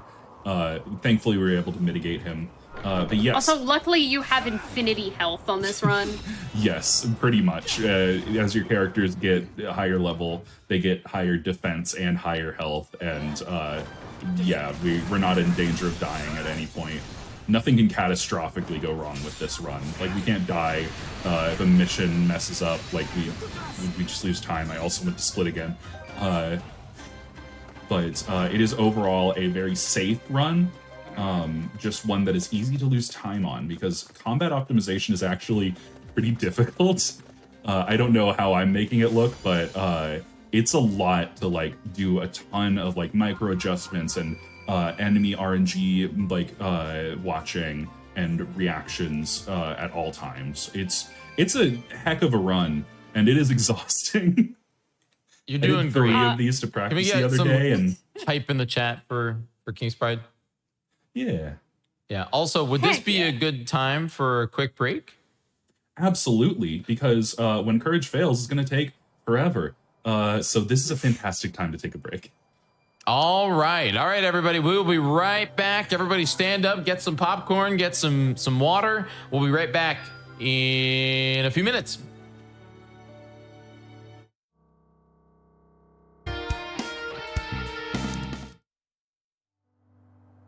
Welcome back to Hotfix. We are about halfway through this Age of Calamity speedrun showcase featuring the King's Pride. Are you ready to get back into it? I am so ready. All right. We are ready to pop back in. Do I need to count down to reset the timer, or are we good to just Do it up. check? Count down. All right. We are ready to go in 3, 2, 1. Resume the run. I pressed the wrong button. Resume the run. We're good. That's on me. That's on me. So we're loading into mission 12, when courage fails. This is a turning point in the actual narrative of the story. Zelda is trying to awaken her sacred power, is sitting in a freezing spring for hours on end. Everybody's getting worried about her. She's exhausted. Now monsters are attacking us, so we've got to protect Zelda. This mission is also, unfortunately, another escort quest. This one's real. This is an actual escort quest. We couldn't escape them forever. So we will be getting to the escorting part of that soon. But to start with, we have some actual things that we can be doing. We're going to be giving our orders here, and popping over to Riju. And, oh, hey, Pippi, look. It's a, hang on. It's a boardwalk. Oh. That's a bridge, Pride. The boardwalk. It's That's a bridge. a boarded walkway through marshy. We've been having this discussion for like a week. This is true. These are called duck boards. I found that out on Google when I was looking at boardwalk. Hi, I'm from really New having this Jersey. discussion for a week. I'm from New Jersey. Apparently, boardwalks have a different implication if you're from New Jersey or New something. Jersey and Arkansas, believe it, very different places on Earth. In very different places. What's an Arkansasian boardwalk? It's just It's- like a thing that's just boards that you walk on to go over water. It's a lot more general and It's like just a very general thing. Because I'm I more always familiar heard- with the New Jersey variant. Yeah. Yeah, I always thought that if it went over water, then it's just a small dock of some kind, and if it goes over land, it's a boardwalk. And if you're talking about boardwalk, you're probably talking about like a walking street or whatever. Because I'm from New Jersey and we have those. Okay.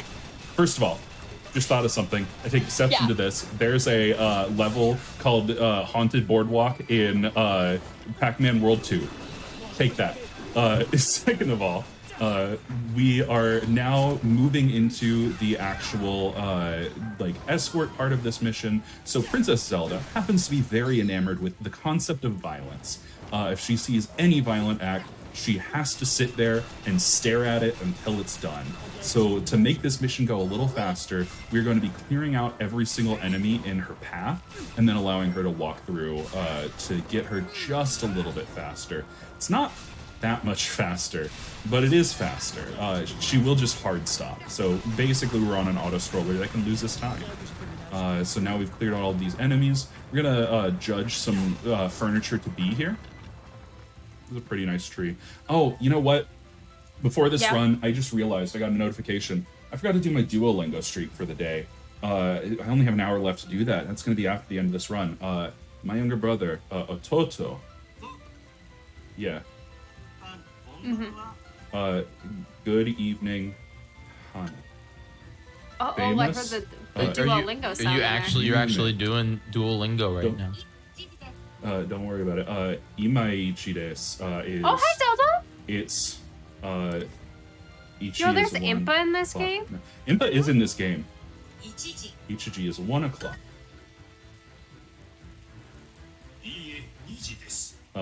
No, it's 2 o'clock. Where is my younger brother? Anyways, there's a video game here. So now we've got to fell these trees. We're going to cut off these monsters that are pursuing us. And we're going to block everybody who's trying to take out Princess Zelda. And then we're going to move over here. We're going to judge some more furniture to be 8 out of 10. Niji is 2 o'clock. I did it! Perfect lesson. I'm having flashbacks to being in martial arts as a kid. I learned to count in Japanese.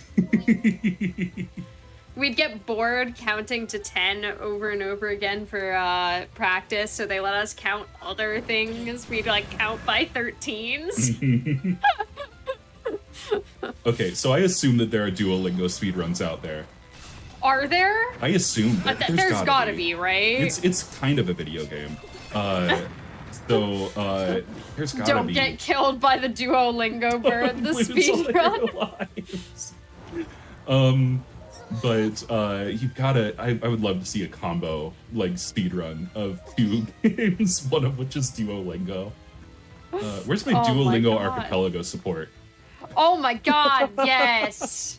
Anyway, fun little environmental detail. Boxes in this mission have banana leaves on top of them to protect them from the constant rain.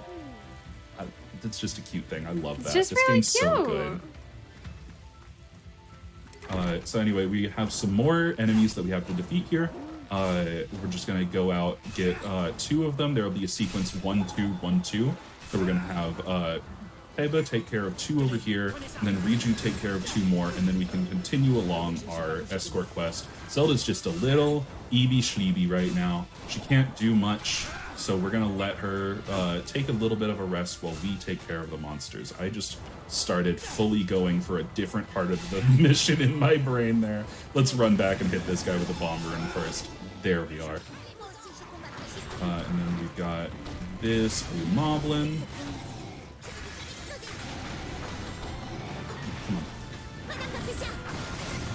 So this is another one of those. Patricia. This is another one of those things where it's like right there, it would have been faster for me to do a weak point smash. Because the weak point smash button is also your heavy attack button, which is the button that gets most of our damage out for Riju. So if I try to avoid using that, then I'll do less damage. It's harder to control. We hit the problems with like casual Riju. So sometimes it is just faster to just hit the weak point smash even if the enemy's at lower health. Again, it's a lot of like little judgments you have to make while speedrunning this game that makes it incredibly fun. Like, it's a very dynamic experience. There's so much that goes into it. I really do a lot of runs like that. But now again, we are clearing out Zelda's path, taking care of all these horrible little violent enemies in her way so that she doesn't have to worry herself about any of the nasty things that happen in this world. Don't worry, Zelda. We're gonna go talk to a teapot. She's currently going through her journey of self-discovery and needs to awaken the power within her that lets her use a bow and arrow, that the magic glowy things. She's gonna do the light arrows and accidentally shoot you at the end of Wind Waker. But we don't need that because she has a motorcycle. So we don't really care about all of her character progression because we know that next level we can give her a motorcycle. Fun fact, speaking of, this mission, Force unequips the motorcycle from her. This mission would be blazing fast if she had it. On the motorcycle, she moves so quickly as an NPC. Without it, she's very slow. She's just got the tablet there. She's in her iPad Kid era. Don't worry, we'll get her into sports with archery later. We're gonna talk to a teapot here, and teapot blows away some rocks. And then we're gonna meet a mighty foe, a worthy beast for our mighty monster-slaying abilities. Definitely not another Hinox. It's going to be another joke that we're going to slay instantly. Certainly not. I would never lie to you. Oh, what? Oh, it's a blue Hinox, though. Those are scary. Blue is a good color. But I mean, that's not a good color. Blue is my favorite color. What are you talking about? Blue is my favorite color, too. I think we have to fight over blue. I like all blue. I think we should fight. Yeah. You think we should fight? Yeah, not two people cannot like blue Pippi. This is outrageous. Jiggy, I need you to know that when I said earlier that I did martial arts as a child, I need you to know that the martial art I did was Aikido, which is the Japanese quote unquote art of peace. You do not actually throw punches. I've actually eaten the meatballs from there before.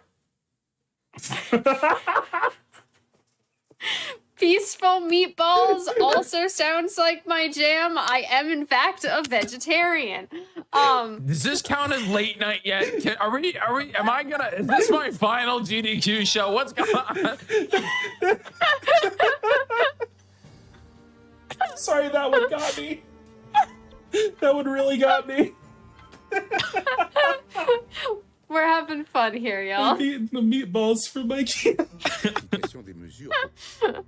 Oh, that was incredible. Oh my gosh.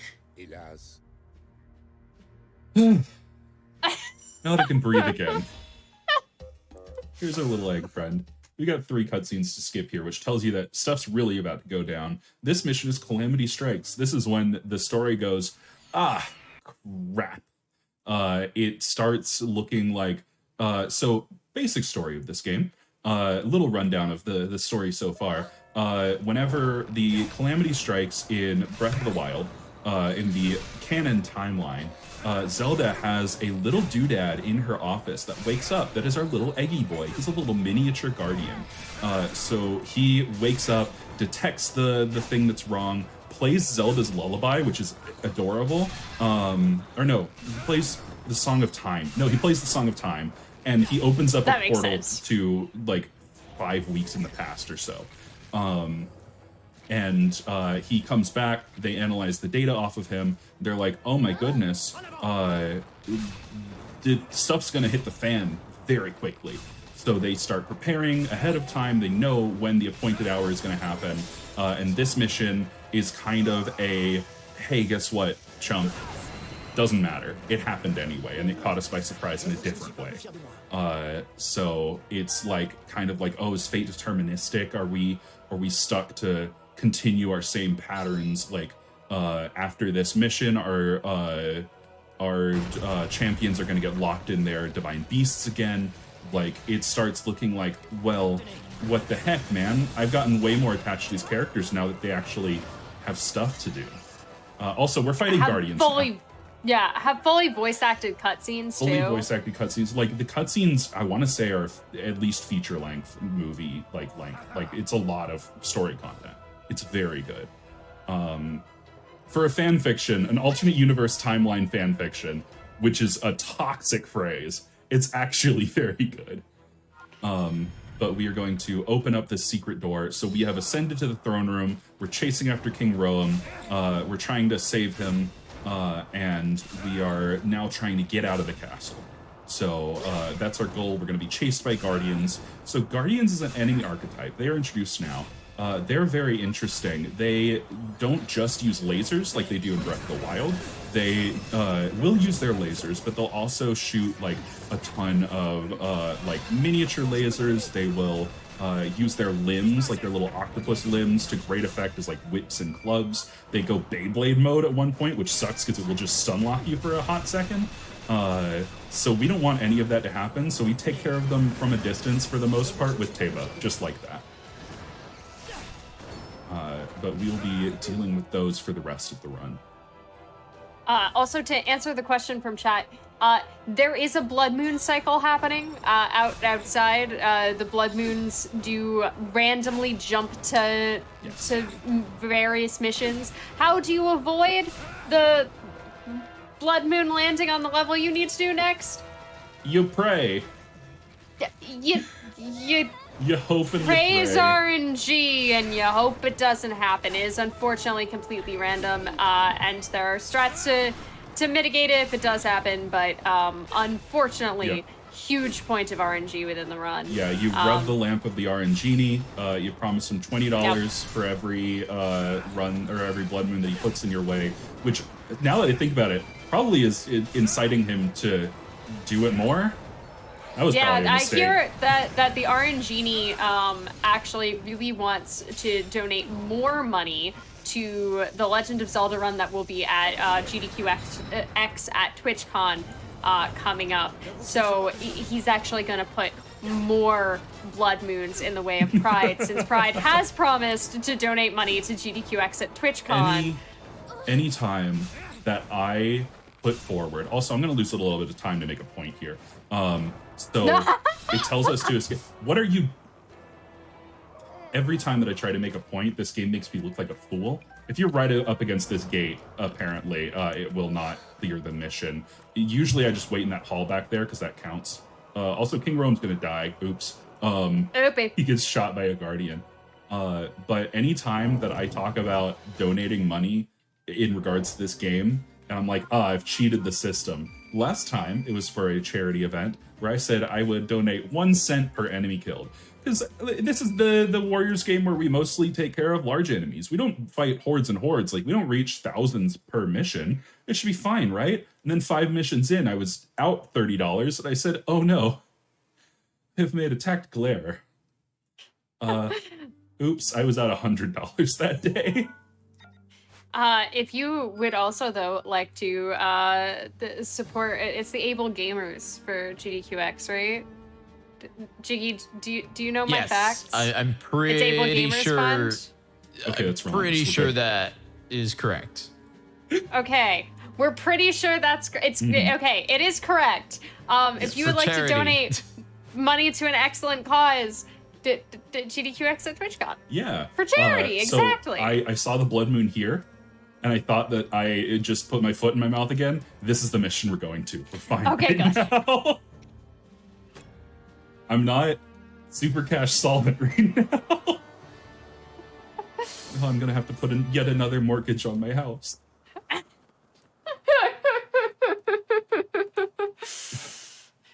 Mortgage your house in Tears of the Kingdom to pay your debts from Age of Calamity. My house in Tears of the Kingdom, I need you to know, was I put down a room and went, no, and then I left. My house was open-sided. It had all the amenities, but it did not have a door. I just confirmed that it is, in fact, for Able Gamers.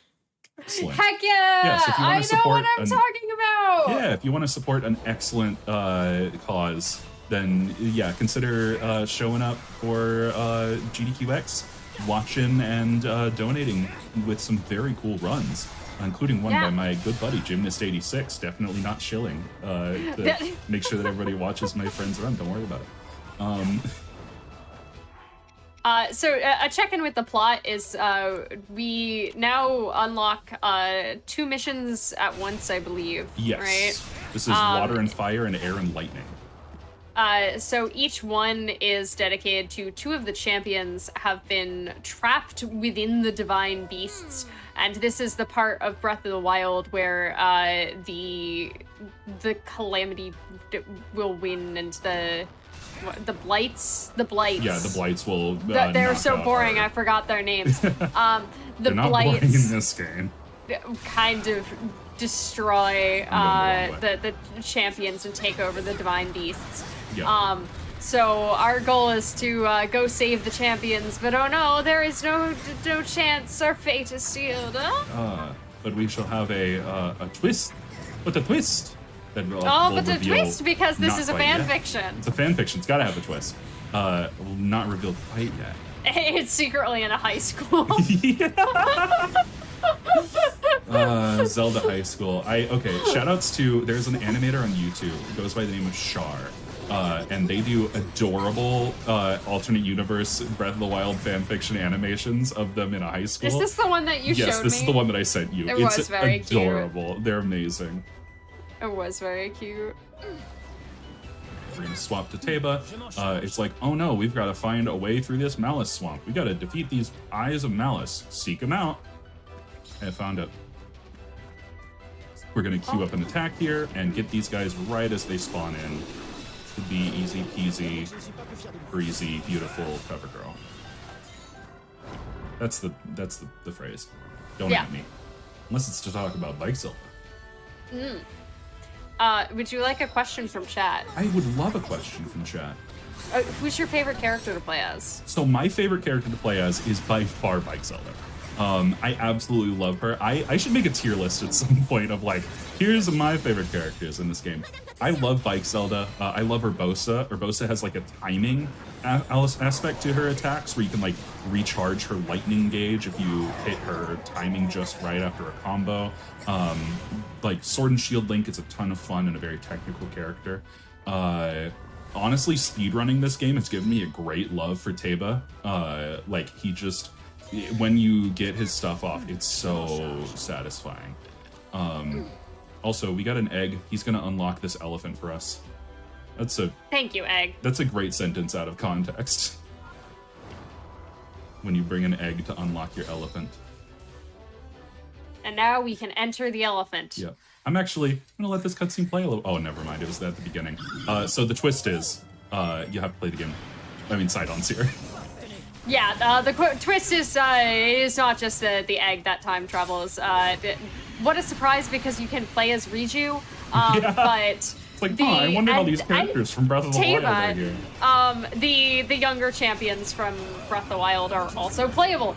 Sidon's playstyle is, if you're talking about ludonarrative it's very balance, he's not very fast, but shoutouts to he has like poses that he like strikes his little like, yeah, I'm cool poses mid-attack, and you can do like better combos and add on more attacks by like hitting buttons during his poses. Yeah, I can It's show it off very, right very here good. a little bit. So if you don't press your little macro to, so his R2 is he just does the little pose. It's fun. Anyway, he is very slow though, so we will be leaving him alone. Yeah, unfortunately, those pose windows do take time. Yeah. You're trying to like get him to strike a better pose, which is very, very cute. Yep. Mifa was also my favorite character to play as. Unfortunately, we don't get to see Mifa very much because Mifa's great, like, really unique addition is being able to teleport into and out of combat and heal herself and characters around her. Yeah. Which her teleport is a little too limited and not relevant when damage doesn't matter, and her healing is irrelevant when damage doesn't matter. Fun fact, she actually does have a technique that you can do where you can cancel her like teleport into an attack and like do that back and forth a bunch. Unfortunately, it's not super useful because she's just not super fast. She loses out to other characters in pretty much every department. But you know, maybe we'll make some concessions for the fish. Who knows? The future cannot be seen unless you have an egg, and I don't have an egg with me right now. They're all in my kitchen. My only egg got hard-boiled. The one hard-boiled egg. Okay, chat. I want to ask you a question. If your friend leaves, you're in a call with your friend, and she goes, "Hold on, I'm gonna go hard-boil an egg," and you go, "Hang on, an egg? That's weird, right? To go, I'm just gonna boil a single egg. Like that's fair to make fun of them for, right? You can boil several eggs, and you'll have eggs later that you have re-boiled. One egg left. You did not in make the this carton. known to me. But I Listen. did. I borrowed eggs from my roommate because I only had one egg left in the carton. The narrative does not stop there. If you then later decided that you wanted an egg, a boiled egg, with your ramen because you were trying to fancy up some packet noodles, and then you opened up your carton of eggs and realized that you only had one left, would you then take a picture of that egg and send it to your friend with the simple title, "I am sorry"? Purely hypothetical. There's no any resemblance to people's real or imagined is purely embarrassing.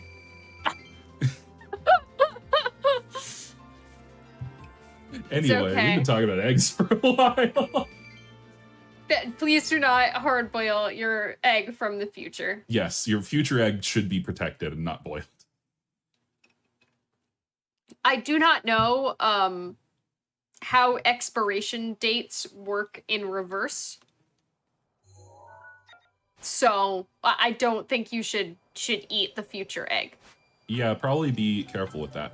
So we're going to do our first major swap outs of this game, and this is our secret weapon. This is Calamity Ganon. He is the last character that you're supposed to be able to unlock in the base game. He's kind of a secret character, although the game does just like start giving you the missions to unlock him. But it is like a post-game, like, oh, you get to play the final boss, which I always appreciate, frankly. Like, it's really cool whenever the game lets you play as a boss. Shoutouts to Virgil and Devil May Cry. I was playing that earlier today to de-stress. Talk about ludonarrative balance. I'm not going to talk about ludonarrative balance again. Anyway. What if I do? Yeah, I mean, you know what? People will probably listen to you if you talk about it. Anyway, we have Calamity Ganon here. So I know that what you're thinking. I know exactly what you're thinking. Does he have a movement mechanic? No. But Pride, you might say.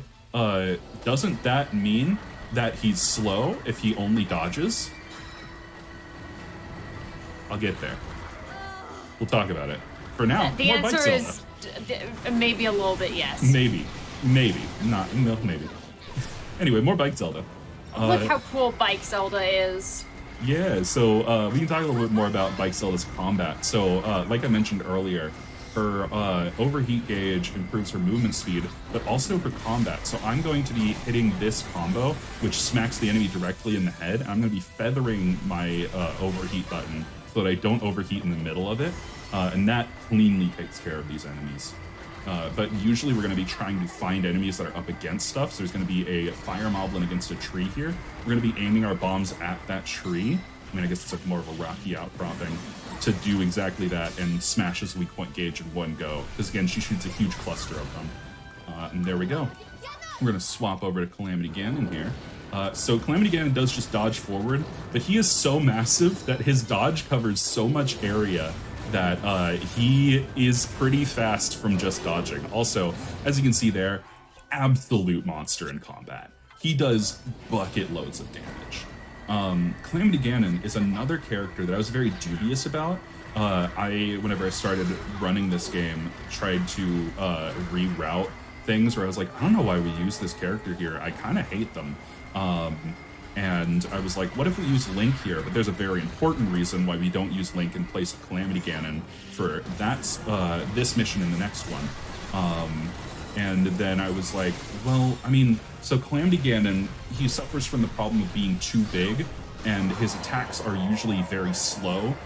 He can be faltered out of them very easily. If any enemy hits you, you'll go into a stagger state. You got to start all over. But his combos have super armor, which means that he will not be staggered no matter how much damage he takes. And if we just give him a ton of attack speed up seals, then he gets to those combos fast enough that most enemies will not bother us. Also, this is Thunderblight. He will ruin my day if I let him get away from me. Okay, I got, no, break his weak point, please, I beg of you. Okay, we're good. We immediately hit him with a special attack, because special attacks reveal weak point gauges. It's a utility that was added for this game. Most Warriors games, the special attack is just damage. And then we break his weak point gauge so that he just stays in one place.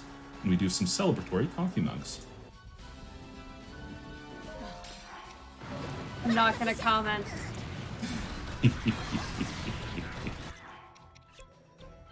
The apology joke. Anyway. This is, by the way, we got stuck in the door again. This is Riju's last hurrah. Again, her damage has fallen off very, very badly, but we've got just enough space here to move, but she's a little faster than Bike Zelda at this point. She is force equipped, so we might as well just use her. We will see with this guy specifically. No, we look like we're good, yeah. That fire Hinox can give us some problems. That is the most dangerous Hinox in the game. Chump. Joke. Laugh at this man. Ha ha ha ha ha! Ha ha ha ha ha ha ha! This was very natural laughter we did just now. Could you imagine?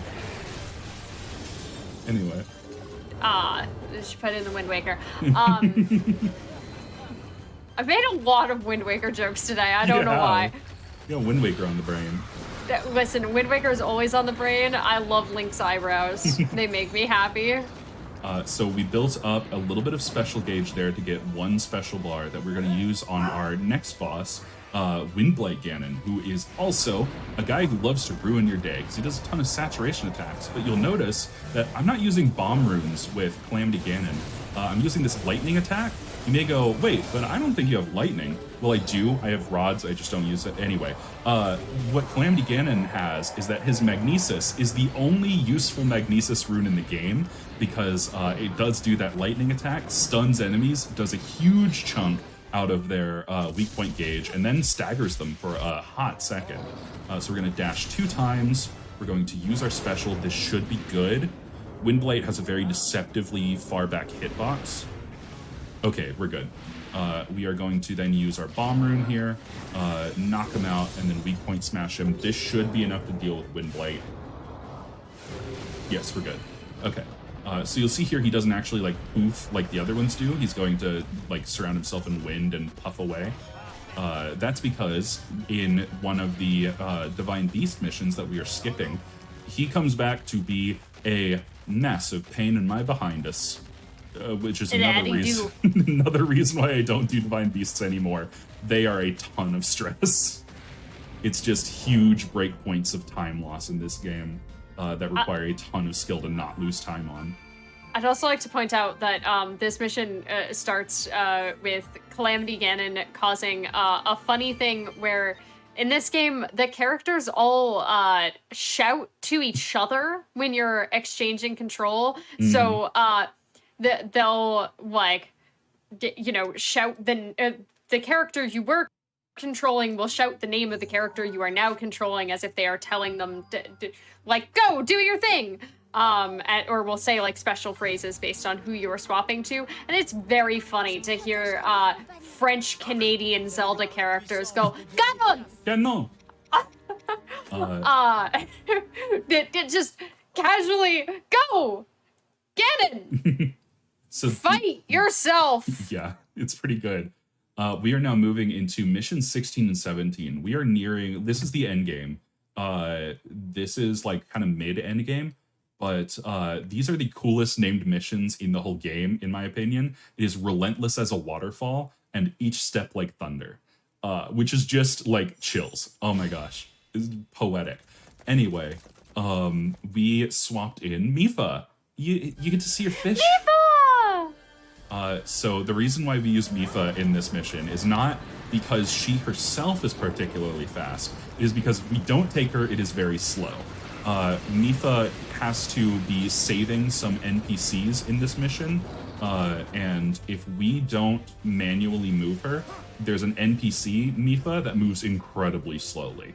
So we just take advantage of that. And again, Mifa is a very good character, so we do not lose a ton of time on just telling her to, you know, kick some absolute butt. We are going to give some orders here. This mission, by the way, is, in my opinion, the hardest mission in this speedrun. It's very difficult to optimize, so we are going to do our best here, our absolute level best, to remember everything that we're doing. There's a ton of orders that will have to be given out, a ton of hot swaps, a lot of very persnickety positioning, so forgive me if there are parts where I just start focusing. That Beyblade attack right there will just stun lock us. You got us with the tail end of it. You absolute champion, you. That one little Boko took down Ganon. Yeah, well, he stunned him for a second. That is a lot if you're a little Boko. It is a lot. That Boko just went, hey, have you ever seen popular mid 2010 or 2000s to 2010s anime toy promotion video? Yeah. Yes. Beyblade, Metal Fusion. Oh, let it rip. Let it rip. Beyblade, Beyblade, let it rip. I'm not going to do the entire intro, even though I could. I'd love to. This is where, at a mainline GDQ, I would say, donate to make me sing the entire Beyblade intro. $100. Let's go. Oh my gosh, I love Mifa's animations. Mifa is sick. Like, she genuinely is very good. She's also a chatty Cathy. Anytime that I do these dash attacks to get her to move a little faster, she says something. Sometimes in French Canadian, she'll just say entire sentences. Also, shoutouts to the Flurry Rush. For those wondering, yes, you can do Flurry Rushes and like the parries. The only characters that can parry are the two with shields, which are Link with the sword and shield and Urbosa. That's pretty neat. They can deflect Guardian lasers, which is also very cool.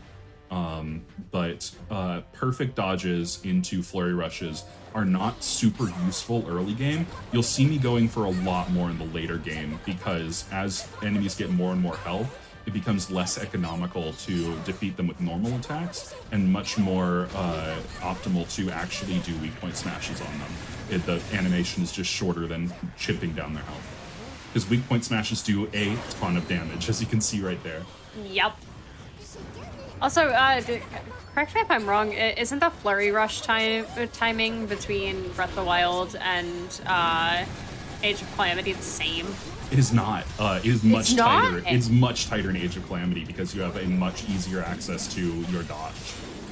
Ah. I went from... I'm wrong. Yeah, I went from speedrunning like it's the same general kind of deal. I went from speedrunning Age of Calamity to playing Tears of the Kingdom casually, and I was perfect dodging and flurry rushing pretty much every single enemy because I was like, oh my god, oh it's so lenient.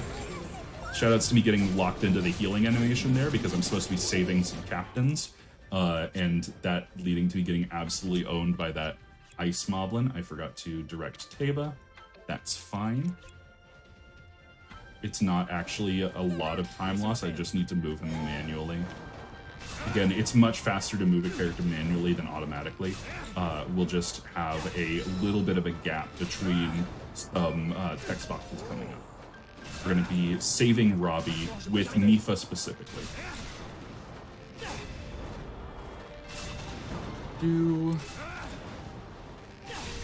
Mifa's so cool though. Mifa is Coolest very fish. cool. Yes. The water is chilly. The water is chilly. Hopefully the temperature and not the food. Anyway. That is a gross thought. Isn't that just Tears of the Kingdom? Don't they just put a bunch of chili in the water? That's how I remember that plot going down. I don't think I paid a whole ton of attention to the plot of Tears of the Kingdom, actually. Oh, no way. You didn't pay attention to the masterful writing of Legend of Zelda Tears of the Kingdom for the Nintendo Switch? I liked the story overall. I liked it better than Breath of the Wild, but I also kind of just went, yeah, neat. I'm gonna go to the depths, and then didn't do the other things. Do the actual parts of the game that they want you to. Yeah, no, I was too busy exploring the depths intentionally in the dark. Shoutouts to Mifa's attack there, which is why I loved her casually. That you can set little water spouts, and she can essentially teleport into a water spout and then launch herself into the air out of it, which, if you remember when we were talking about earlier, aerial attacks are very, very good. So Mifa does kind of hold her own based on the fact that you can do these teleports into an aerial attack and then cut down like weak point gauges with that, which makes her do a lot more damage. Yep. This is also, by the way, right there, the reason why we use Calamity Ganon in this mission is because he does just stop up this hallway. He is very large, so those silver moblins do not continue along to the plaza. We can keep them contained. Now we move over here with Taba. He is a door. He is just a door. He is just the biggest boy. Well, not the biggest, but he is a very large lad. We swap back over to him. Now there's going to be 3 Flying Guardians that are going to spawn here. Flying Guardians are the bane of my existence. We're going to try to, like, warp them into this little thing here. Just zoop them up, and then use a special attack to try to get all 3 at once. It might not get the one close to me. Oh, that guy flew away. Okay. Thank you.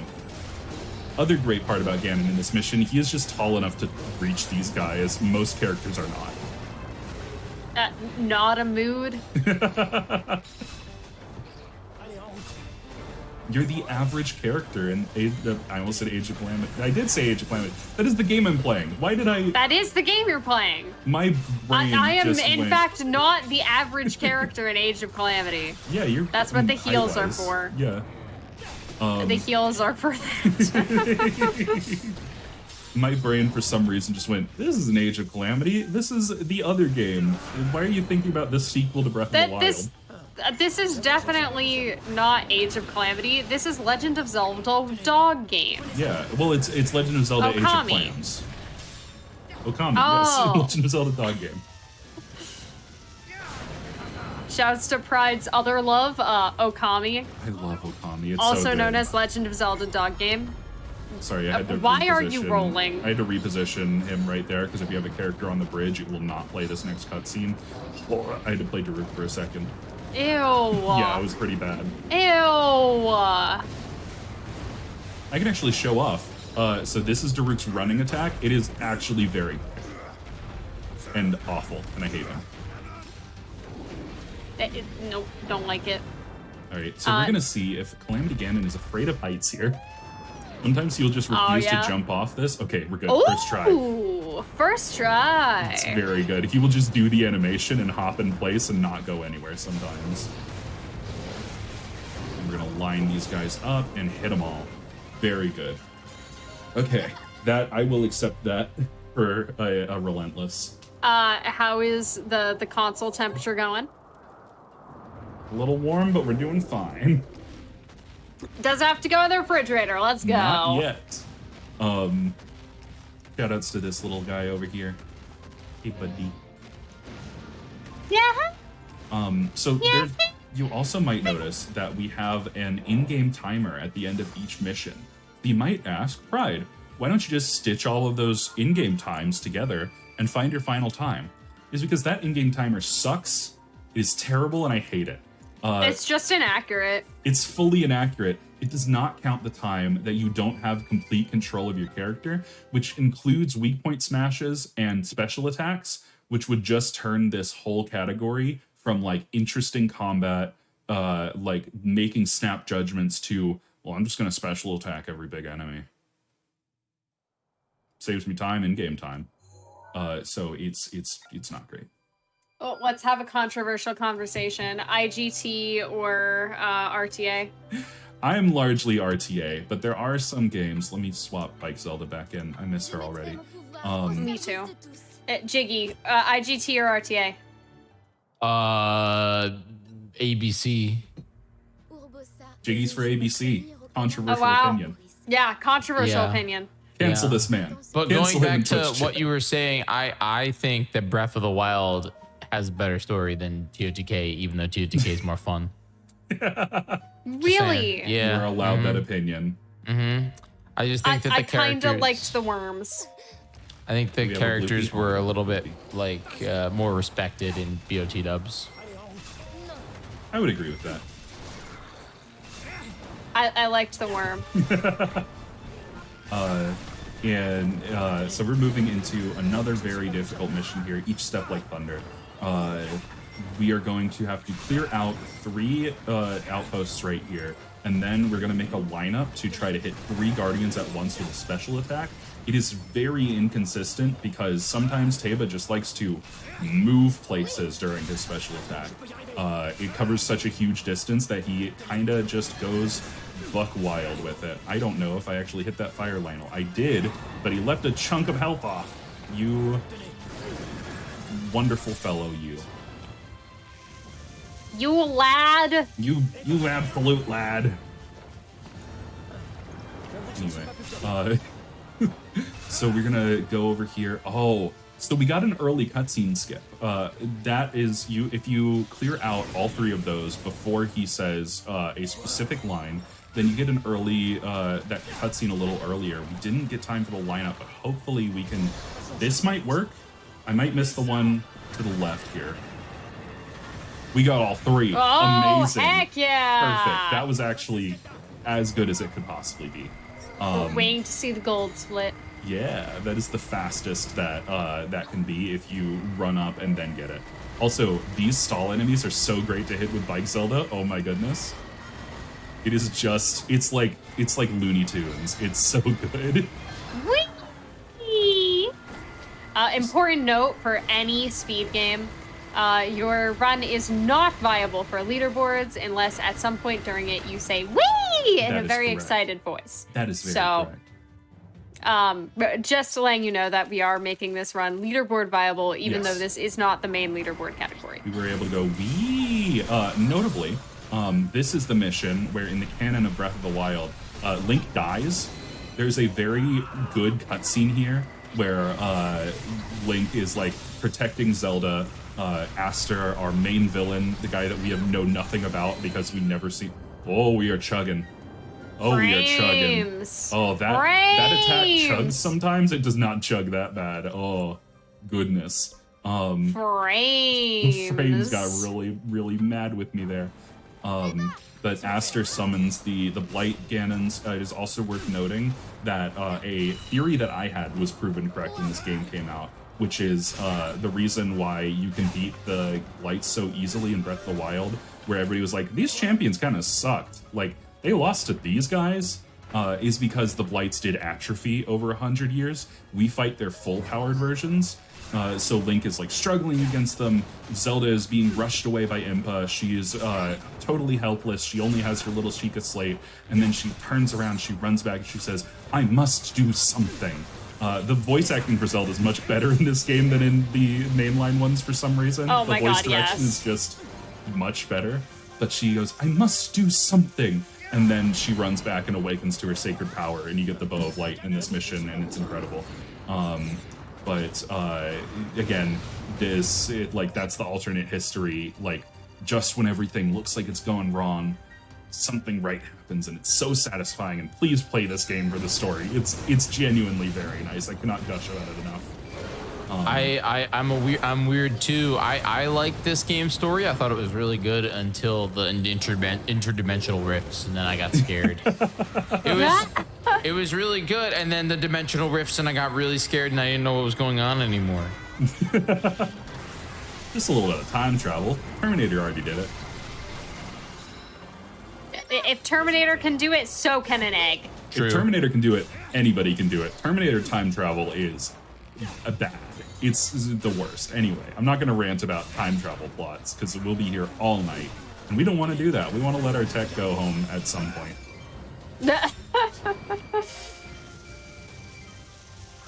But now we're fighting back against all of these guardians. This mission is flooded with guardians, by the way, in casual play. If you were like me and you're like, no, I must fight every single enemy on the map. I have to full clear every single mission. Mood. It becomes, this mission's actually pretty difficult, especially in higher difficulties. If you're like, for some reason, playing your first playthrough on Apocalyptic, it gets pretty rough here because these guardians will just mess you up if you don't know the correct quote-unquote ways to deal with them. But we've got another escort quest, TM. This one also we just can kind of ignore. Purah's gonna do her own thing. She's gonna run to this point and then gasp, something will go wrong, but we'll use a secret tool that we have not used yet and will not use again. It's gonna be a great time. So Purah's gonna run over here. Hi. Hi, friend. Purah! She's gonna run Why over can't here I and- play as Purah? You can.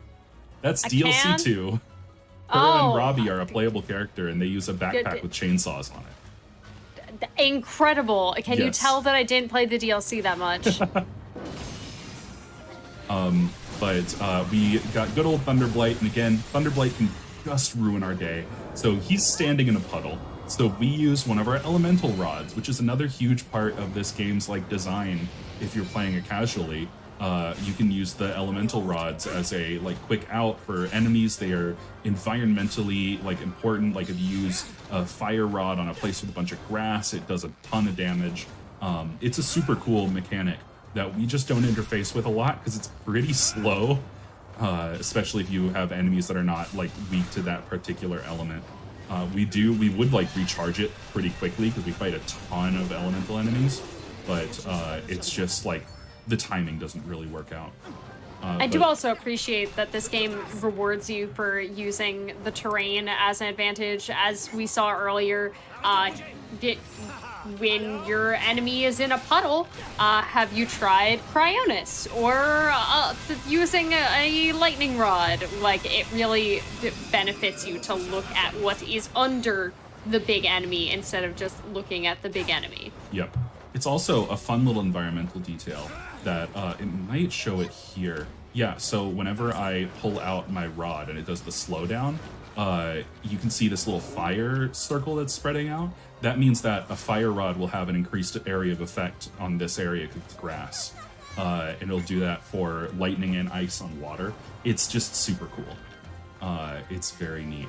So Purah made an invention that's going to freeze all these guardians in their tracks. She's going to lie to our faces here. She's going to say, don't get too close to them or else they'll reactivate. You can just beat these guys until they're dead. That's fully a lie. Yep. But we're going to have another Malice Guardian show up. So fun fact, this Malice Guardian that's about to show up, it has the exact same amount of health as the Guardian in Mission 2, like all the way back there. So if that gives you some context, a late game boss has the same amount of health as that early game threat. So we're going to deal with them the same way. 1, 2, 3, 4, 5, and then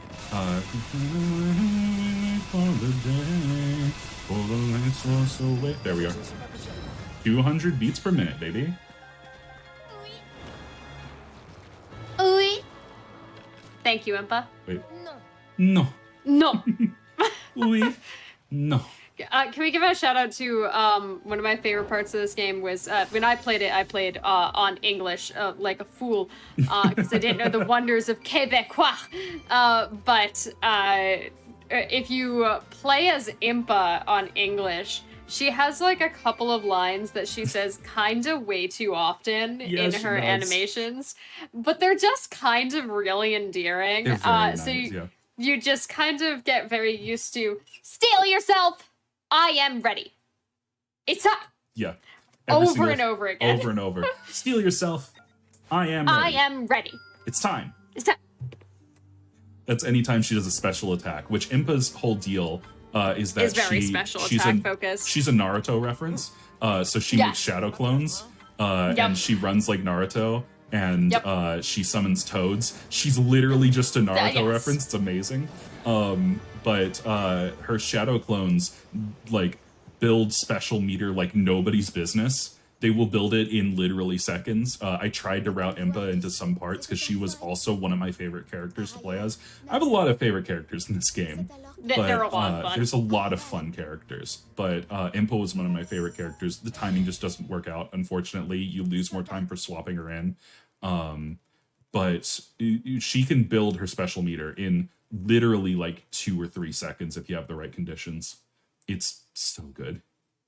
Yeah, she does incredible work casually, but unfortunately, just not the speedrun character. Yep. So if ever my Switch is going to overheat, it's going to be on this mission, the second time that we swap the Calamity Ganon. But first, hey, it's Link! We have Link. We are also in the Chicken Zone, TM. Link can pull out a Kuko instead of his sailcloth paraglider. I did it. Jim's gonna make fun of me. Skyward Sword! Skyward Sword brain. Jim's gonna make fun of me. I'm infecting everyone around me with the Skyward Sword brain, and I'm so happy about it. So, but Link can pull out his a Kuko instead of the paraglider whenever you load into a mission. So if we see that, the run is blessed. Shoutouts to just in extremely general. At the beginning of each mission, when they like leave the central tower to like sail off to deploy for their mission, which is very cute. That's Yeah. like the part of the menu. Everyone pulls out their little paragliders or their like method of traveling. The best one of the standard ones is definitely Riju with a sailcloth for herself and Patricia. Yeah, she just Very dangles good. underneath Patricia with the sailcloth over Patricia. It's so cute. This game's so good. But it is RNG whether or not you get to see the cuckoo. Yeah, it is. But- It's very low odds. We can hope for a cuckoo. But we'll see. Anyway, our weird neighbors are back, and now they're on our side. So in the story, after we defeat the Yiga clan, they go back to Aster, who was like actually their boss, ? And he goes, "You fools, you have failed me, but you can serve me in other ways by sacrificing yourselves to Calamity Ganon." Link went the wrong way. I entirely forgot to check what path he was taking. You useless femboy, you. But so the Yiga managed to get away and survive because, again, they're very slippery and tricksy. They're ninjas after all.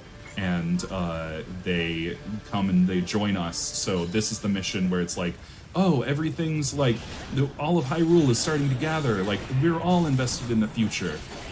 It's very cool. Anyway, so this is Link. He is a combat monster. He's not super fast in movement. He does have a movement option. It's just slower than a lot of different options that we have. But he has a little bit of combat funk to him. So first of all, his 5th combo move will always reveal the weak point gauge of an enemy and stagger them no matter what, just completely. But also, if you unleash he has a mechanic where you can charge spin attacks on all of his combos. If you unleash it and then dash into it, it deals a huge chunk of damage because it's a hitbox is attached to the character for whatever reason. So his whole body turns into a sword. It's pretty neat, and it makes Link a ton of fun to actually use. So like, bam, dude's dead. Also, shoutouts to, you can open the outfit selection menu for any character, but for some reason, Link is the only one who has like a meaningful selection of outfits. So all of the champions have their pre-champion and post-champion look. The Zelda has a winter coat, her like guardian dress or whatever, her like, you know, steel goddess maternity looking dress.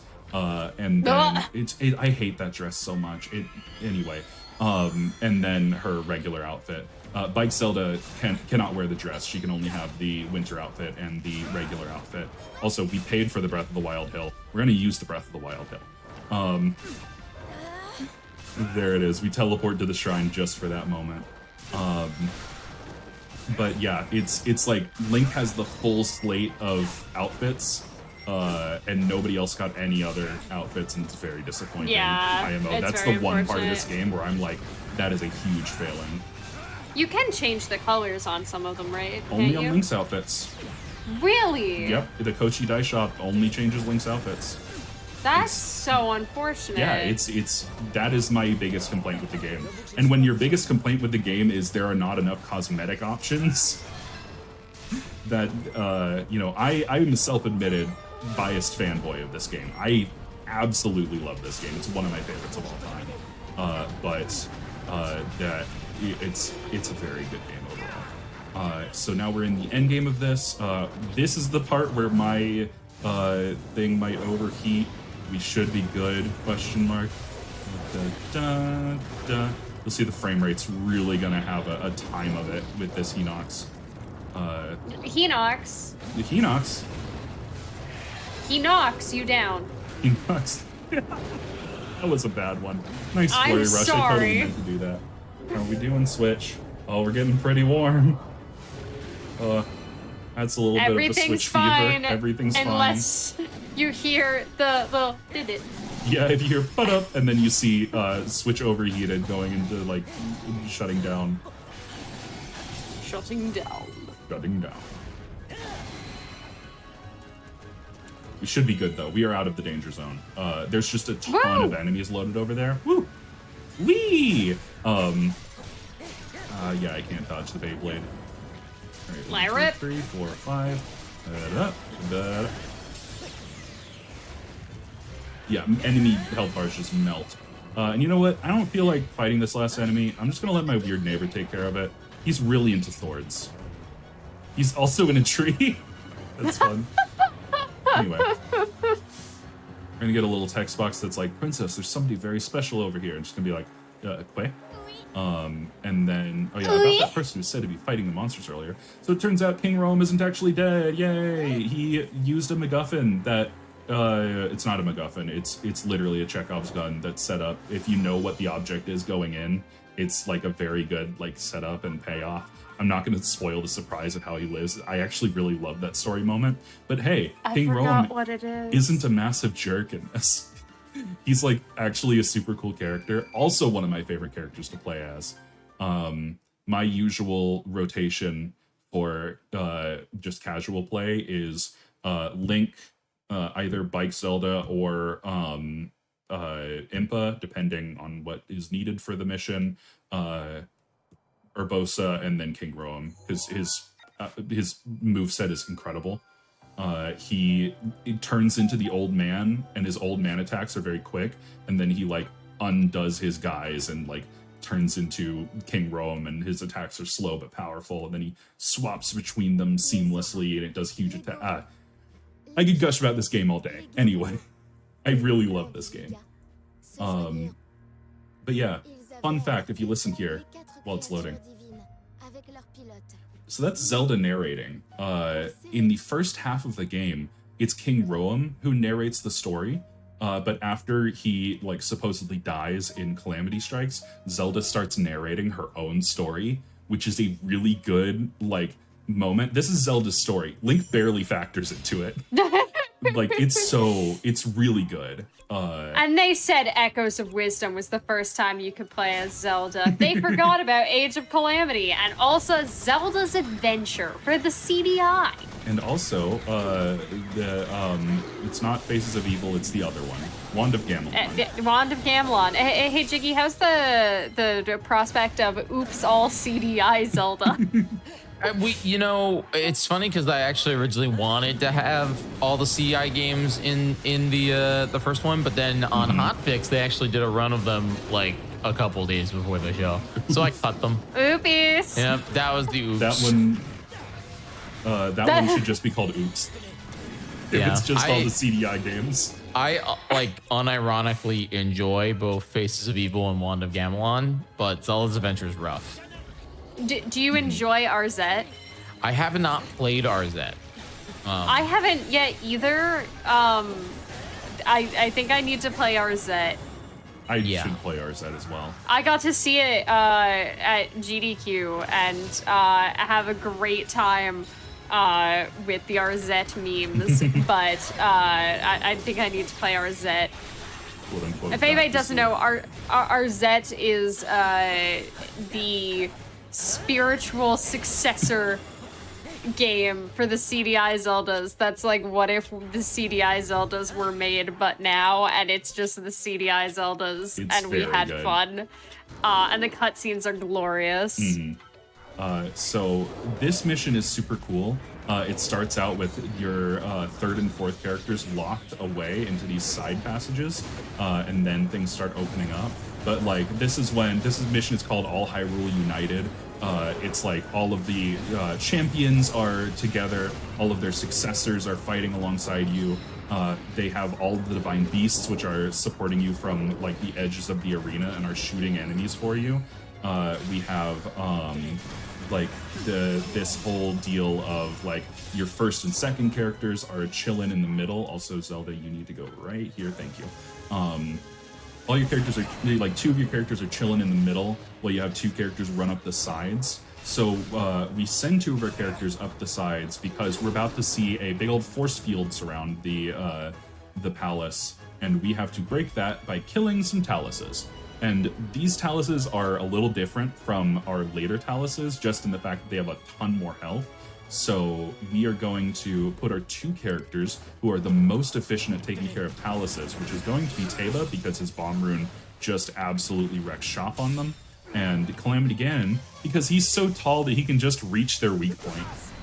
It's very comedic that most of what we use Calamity Ganon for is that he's tall. Yes, he just hits it. That's the job description. God. I just need you to be tall. Hey, anybody want to change my light bulb? Yeah, Pippi's been having trouble with a light fixture. Let's send Calamity Ganon to deal with it. I can't see what's wrong with my light fixture. I need Calamity Ganon to look at my lamp. So we were able to skip one of these cutscenes. There would normally be one for each talus we take out, but since we do one and then the other immediately because of those characters being good talus slayers, we are able to just skip forward to the second phase of that. Then we take out this mouse Hinox again. Every Hinox is a joke. Laugh at this user. He no longer knocks you down. Yep. You knock him down. So now we're good to go to the end, right? We did the thing. We cleared out the guys. We took down the shield. Let's go fight this guy. Coming for you. I'm gonna take you down. As soon as these text boxes clear. Yep. Big scary. You're in for a fight. Yep. Big scary Malice Lionel. Oh no! It's a blood moon. So this is the one mission where there's a non-mechanical blood moon. Like, it doesn't do the whole blood moon mechanic of making missions harder. It just does respawn the important enemies. So we just have to do it all again. It's a very cute way to introduce the blood moon into the mission and how it works in Breath of the Wild. The blood moon rises. Breath of the Wild has a better blood moon sound, to be honest. It does, yes. Yeah. We're gonna take this guy. I don't even remember the Tears of the Kingdom one. It's like, something the light of the crimson moon. Yeah, it's lame. It's not as good as, It's not the good, blood moon rises again, Blood Link. moon rises again. I would always skip as fast as possible. Nah, you gotta listen to it. Zelda says the whole Every thing. time. Yeah. She says the words. You have to listen She to does her say the words. "Watch out, Link." I'm sorry, I only can hear Zelda go, no. No. Or Teba. Ganon! Ganon. Link. They are very good at saying character names in this game. It's very funny. All right, we're gonna smash these two, and then. Oh, you didn't actually have your weak point broken, huh? We can fix that. And then it's gonna do it again. Another one. Another one. And what is this, perhaps? Shoutouts to my IRL friends who will actually get that joke.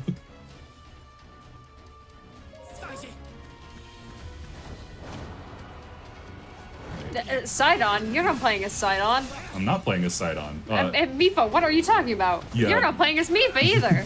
So we're gonna have in the bottom all of our champions and their successors are gonna have like a nice little heart to heart of like they're gonna be like, you're actually pretty great. I think that you're very neat. And like we have a nice little moment between King Roam. Like this one's cute where Obos is like, you did very well. And Riju's like, oh my god, no way. She talked to me. Blush. Blush emoji, finger pointing left, finger pointing right emoji. What if we? What if we? There is also Rivali who says, I guess you're all right. Anyway, we have this guy. Oh no, he's terrifying. He's a Malice Lionel. He's so hard. This is such a difficult fight. What am I gonna, do I have to do another Duolingo? No, I'm good. Is the Duolingo owl still like really drunk? I think he is, yeah. For whatever reason. Stand proud, Malice Lionel. You are strong. So the Malice The Lionels are also the Duolingo joke. owl scares me. That more than the Malice Lionel does. The Malice Lionel, anything scares me more than it. The Malice Lionel, to me, is actually the easiest enemy in the game because he does a ton of damage. He has these huge attacks that he has 2 swords because he's a cool guy. But also to like make up for that and like reward good gameplay against him, his perfect dodge windows are massive and he projects every single attack forever. So you can just like see him going, press the dodge button, and you'll usually get a perfect dodge. Anyway, we are moving into our final mission now. This is the future of Hyrule, and very special, we're gonna have some snackies. Snackies! Delicious, delicious salt grilled meat. So that's gonna give us 32% extra damage. So in this mission, we're gonna have to fight all the blights again, and that 32 extra damage is going to allow us to deal with those blights in one combo attack, hopefully. If Thunder Blight is not the worst. He kind of always is, though. Anyway, we ate our snackies, and now we're storming the castle. Yeah, you can. There are a lot of consumable items in Age of Calamity that you don't super see very often in the speedrun. Yeah. As we saw earlier, there are the elemental rods that you can use as a consumable. You can get apples throughout, yeah. which allow you to heal characters mid-level if you collect apples, and they're actually like casually a really good resource if you're playing on the higher difficulties, in my experience. Yes, very useful. That like the only other way you can heal characters mid-level is Mifa, to my knowledge, and I believe so, yeah. so the apples are really useful. Like, we don't see them in the speedrun, but also when you collect drops at the end of levels, you can use those to create recipes, because this is Breath of the Wild, Yeah. right? We can cook. We can cook. We can Let cook, her and cook. Sorry. Link can cook. Hey Pride, can we do the thing that you can do in Breath of the Wild where you can cook the Sheikah slate? No, unfortunately. Aw. Zelda doesn't need that. It's her only weapon for like half of the game. Oh, Thunderblade's being the darn. worst again. Oh no. Oh no. Come on. Come on, buddy. Please be kind to me. We're good. There we go. But yeah, you can cook foods that you can like give buffs. Yeah, it gives to, tons of different buffs, like Yeah. crazy amounts of variation to them. based on what ingredients you used and what recipe you made. You can give various buffs going into a mission that will apply to all of your characters. I almost said your runners. Yes, all of your runners. All of your runners, as we know in this game, you play as various well-known speedrunners. My favorite character for playstyle alone is clearly Spike Vegeta. I mean, that's Spike Vegeta right there. Oh, we killed him. Oh, sorry, goodbye. Spike Vegeta. You could see it with well, I mean, Ganon's kind of got the Spike Vegeta hair going. He does have a Vegeta hair. Ganon just He straight might up just has have a the regular haircut. Vegeta hair. Oh my god, I just realized that. I never put two and two Listen, together it's there. really hard to actually see what's going on Calamity Ganon's bottle. That is true. He has so many We're effects. seeing him fall down a lot at the moment, but yeah, you call it wonder out. why the Switch would overheat. Have you seen how many particle seen the effects particle effects are on this just guy. stacked on this lad? Get a load of this guy. Get a load of these like flames and smoke and sparkle. Mm-hmm. And that whole bakery back there. Anyway. Real Calamity men sparkle. Real Calamity Men Sparkle. Hashtag Real Calamity Men Sparkle. Can we get that trending on Twitter? Please don't, actually. Actually do. No, I don't know. Would it be more embarrassing or would the power trip be worth it? You know what? Listen, do what I you don't go on Twitter anyway, so That's true. Do what you want. whatever you want on Twitter, and I will not know. Yo, it's a pirate's life for me. Alright, Harbinger might be very rude to us. Stand in one place. Okay, we're good. Harbinger, like, this whole mission is full of enemies who can be super rude. This mission can lose you tons of time. Because it is the final mission, it's a boss gauntlet. Harbinger can run all around. Watch this PNG slide, by the way. He's going to slide up. He jumps there, but his animation is so subtle. Oh, it's so good. He moves so fast. Oh, it's Aster. Aster. It's Who's the this guy. Who the heck are you? I think he's the big bad or something. Except yeah, definitely. like he's definitely the big bad. Yeah. Zelda games do not have a habit of replacing the big bad that they built up all game with Ganon. That's definitely not Never a happened. thing I've never that heard of Zelda that, in games have ever done. Nobody is upset about Zant. No one. Absolutely nobody. Is it really a Zelda game if your built-up villain doesn't turn out to be a chump? I don't know. I've lost runs to Girahim 3. What are you talking about? Okay. Fun thing. Speaking of Okami just being a Zelda game, but you're a dog. The built-up villain in Okami is Orochi, who is your like first act boss. People still talk up Orochi after he's dead. Like, they're still like, oh, Orochi, that guy's terrifying. And it's like, I kind of killed him already. Anyway, we're about to hit the saddest part of this whole game. I legitimately cry every time at this cutscene. I will not. So, remember that lovely egg? So, our egg gets hacked, and he is now Evil Egg. Evil egg! He's a deviled egg! He's a deviled egg! No! And he's dead.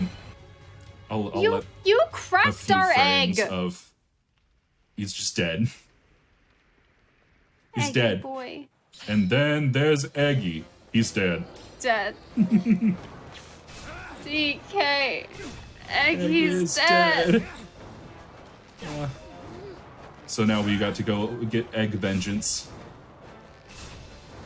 Metal Egg Rising Revengeance. He's made of metal, right? There's probably metal in there. My brain really wanted to make like one of those fun egg puns, but make it like, can we do epic, but it's egg, so egg pick. Epeg. It didn't really work. No, that one might need some time in the oven. Ah, darn. Along with the egg that we just cooked. I'm sorry. You put an egg in the oven? Yeah. What do you think cheesecake is? Cheese, probably. I said that without Yeah. thinking about it. I don't think cheesecake is Anyway, egg. this is Calamity Ganon. Oh, he yeah. is larger than the playable version. It's very funny. It is Yeah, very but don't talk to do me or my not- son ever again. Yeah. He's like Do not 50% talk larger. It's so to good. me or my Calamity son ever again. Yep. So he has an invincible shield. We can't touch him. It's over. It's so Jover. It's never been more over. And then, what is this? He is impossible to defeat. Oh my goodness. He's shooting his Calamity all over the place. What could possibly stop him? Oh no, he's gonna kill us all. What? Link's gonna try to parry a stone here, I think, which is very awesome. And yeah, he just shield bashes a rock out of the way. It's pretty neat. And then Zelda tries to do ceiling power. Hey, our egg. He's not dead. Eggy boy! He's not dead though. Am I allowed to say his name? Or are we not saying his name? I think that they say his name after this. Anyway, moving on. The egg it's has a very a sad name? cutscene. The egg Yes. has a name! So, Terrico. Can I say his name? It's His name right is there, yeah. Terrico. I love him. So Zelda remembers that Terrico was actually like her buddy when she was a baby, and that he would sing her to sleep, and he plays like Zelda's lullaby as she's like crying over his corpse, and it is the saddest thing in the world. And then he blows himself up to get rid of Calamity Ganon's shield, and it's so like, I don't know why Omega Force specifically hates me and my emotions. But it's like the heroic sacrifice, it gets me every time. Anyway, we're coming up on time. So I'm going to fight Calamity Ganon, I'm going to get his health down, and then whenever I break his weak point gauge, there will be a prompt for X to seal. So this is just a regular weak point smash, and then the next one should be a seal. So I'll call it when we get close to it. We'll hit him with this. Oh, he's being very uncooperative. There we go, and time. GG. Claps in the chat. Claps in the chat. Oh. What a run. Anyway, what a run. Yes. That has been Very nice. Oh, this is actually epic. Hold on. Everybody's like, yeah, you got this, man. And then Rivali's a jerk because of course he is. This up. So it's like, oh, we're gonna stab him in the head, right? Like every other Zelda game? No, we just cleave him in half. Oh, cool. Anyway, this has Hey, been... in Skyward Sword, we stab him in the chest. That is true. This has been Hyrule Warriors, Age of Calamity, any percent New Game Plus, no Divine Beasts. I have been the King's Pride, but you can just call me Pride. Thank you so much for coming out and supporting this. This game is so cool. This is, I believe, the largest stage that this has been shown off in a speedrun context so far.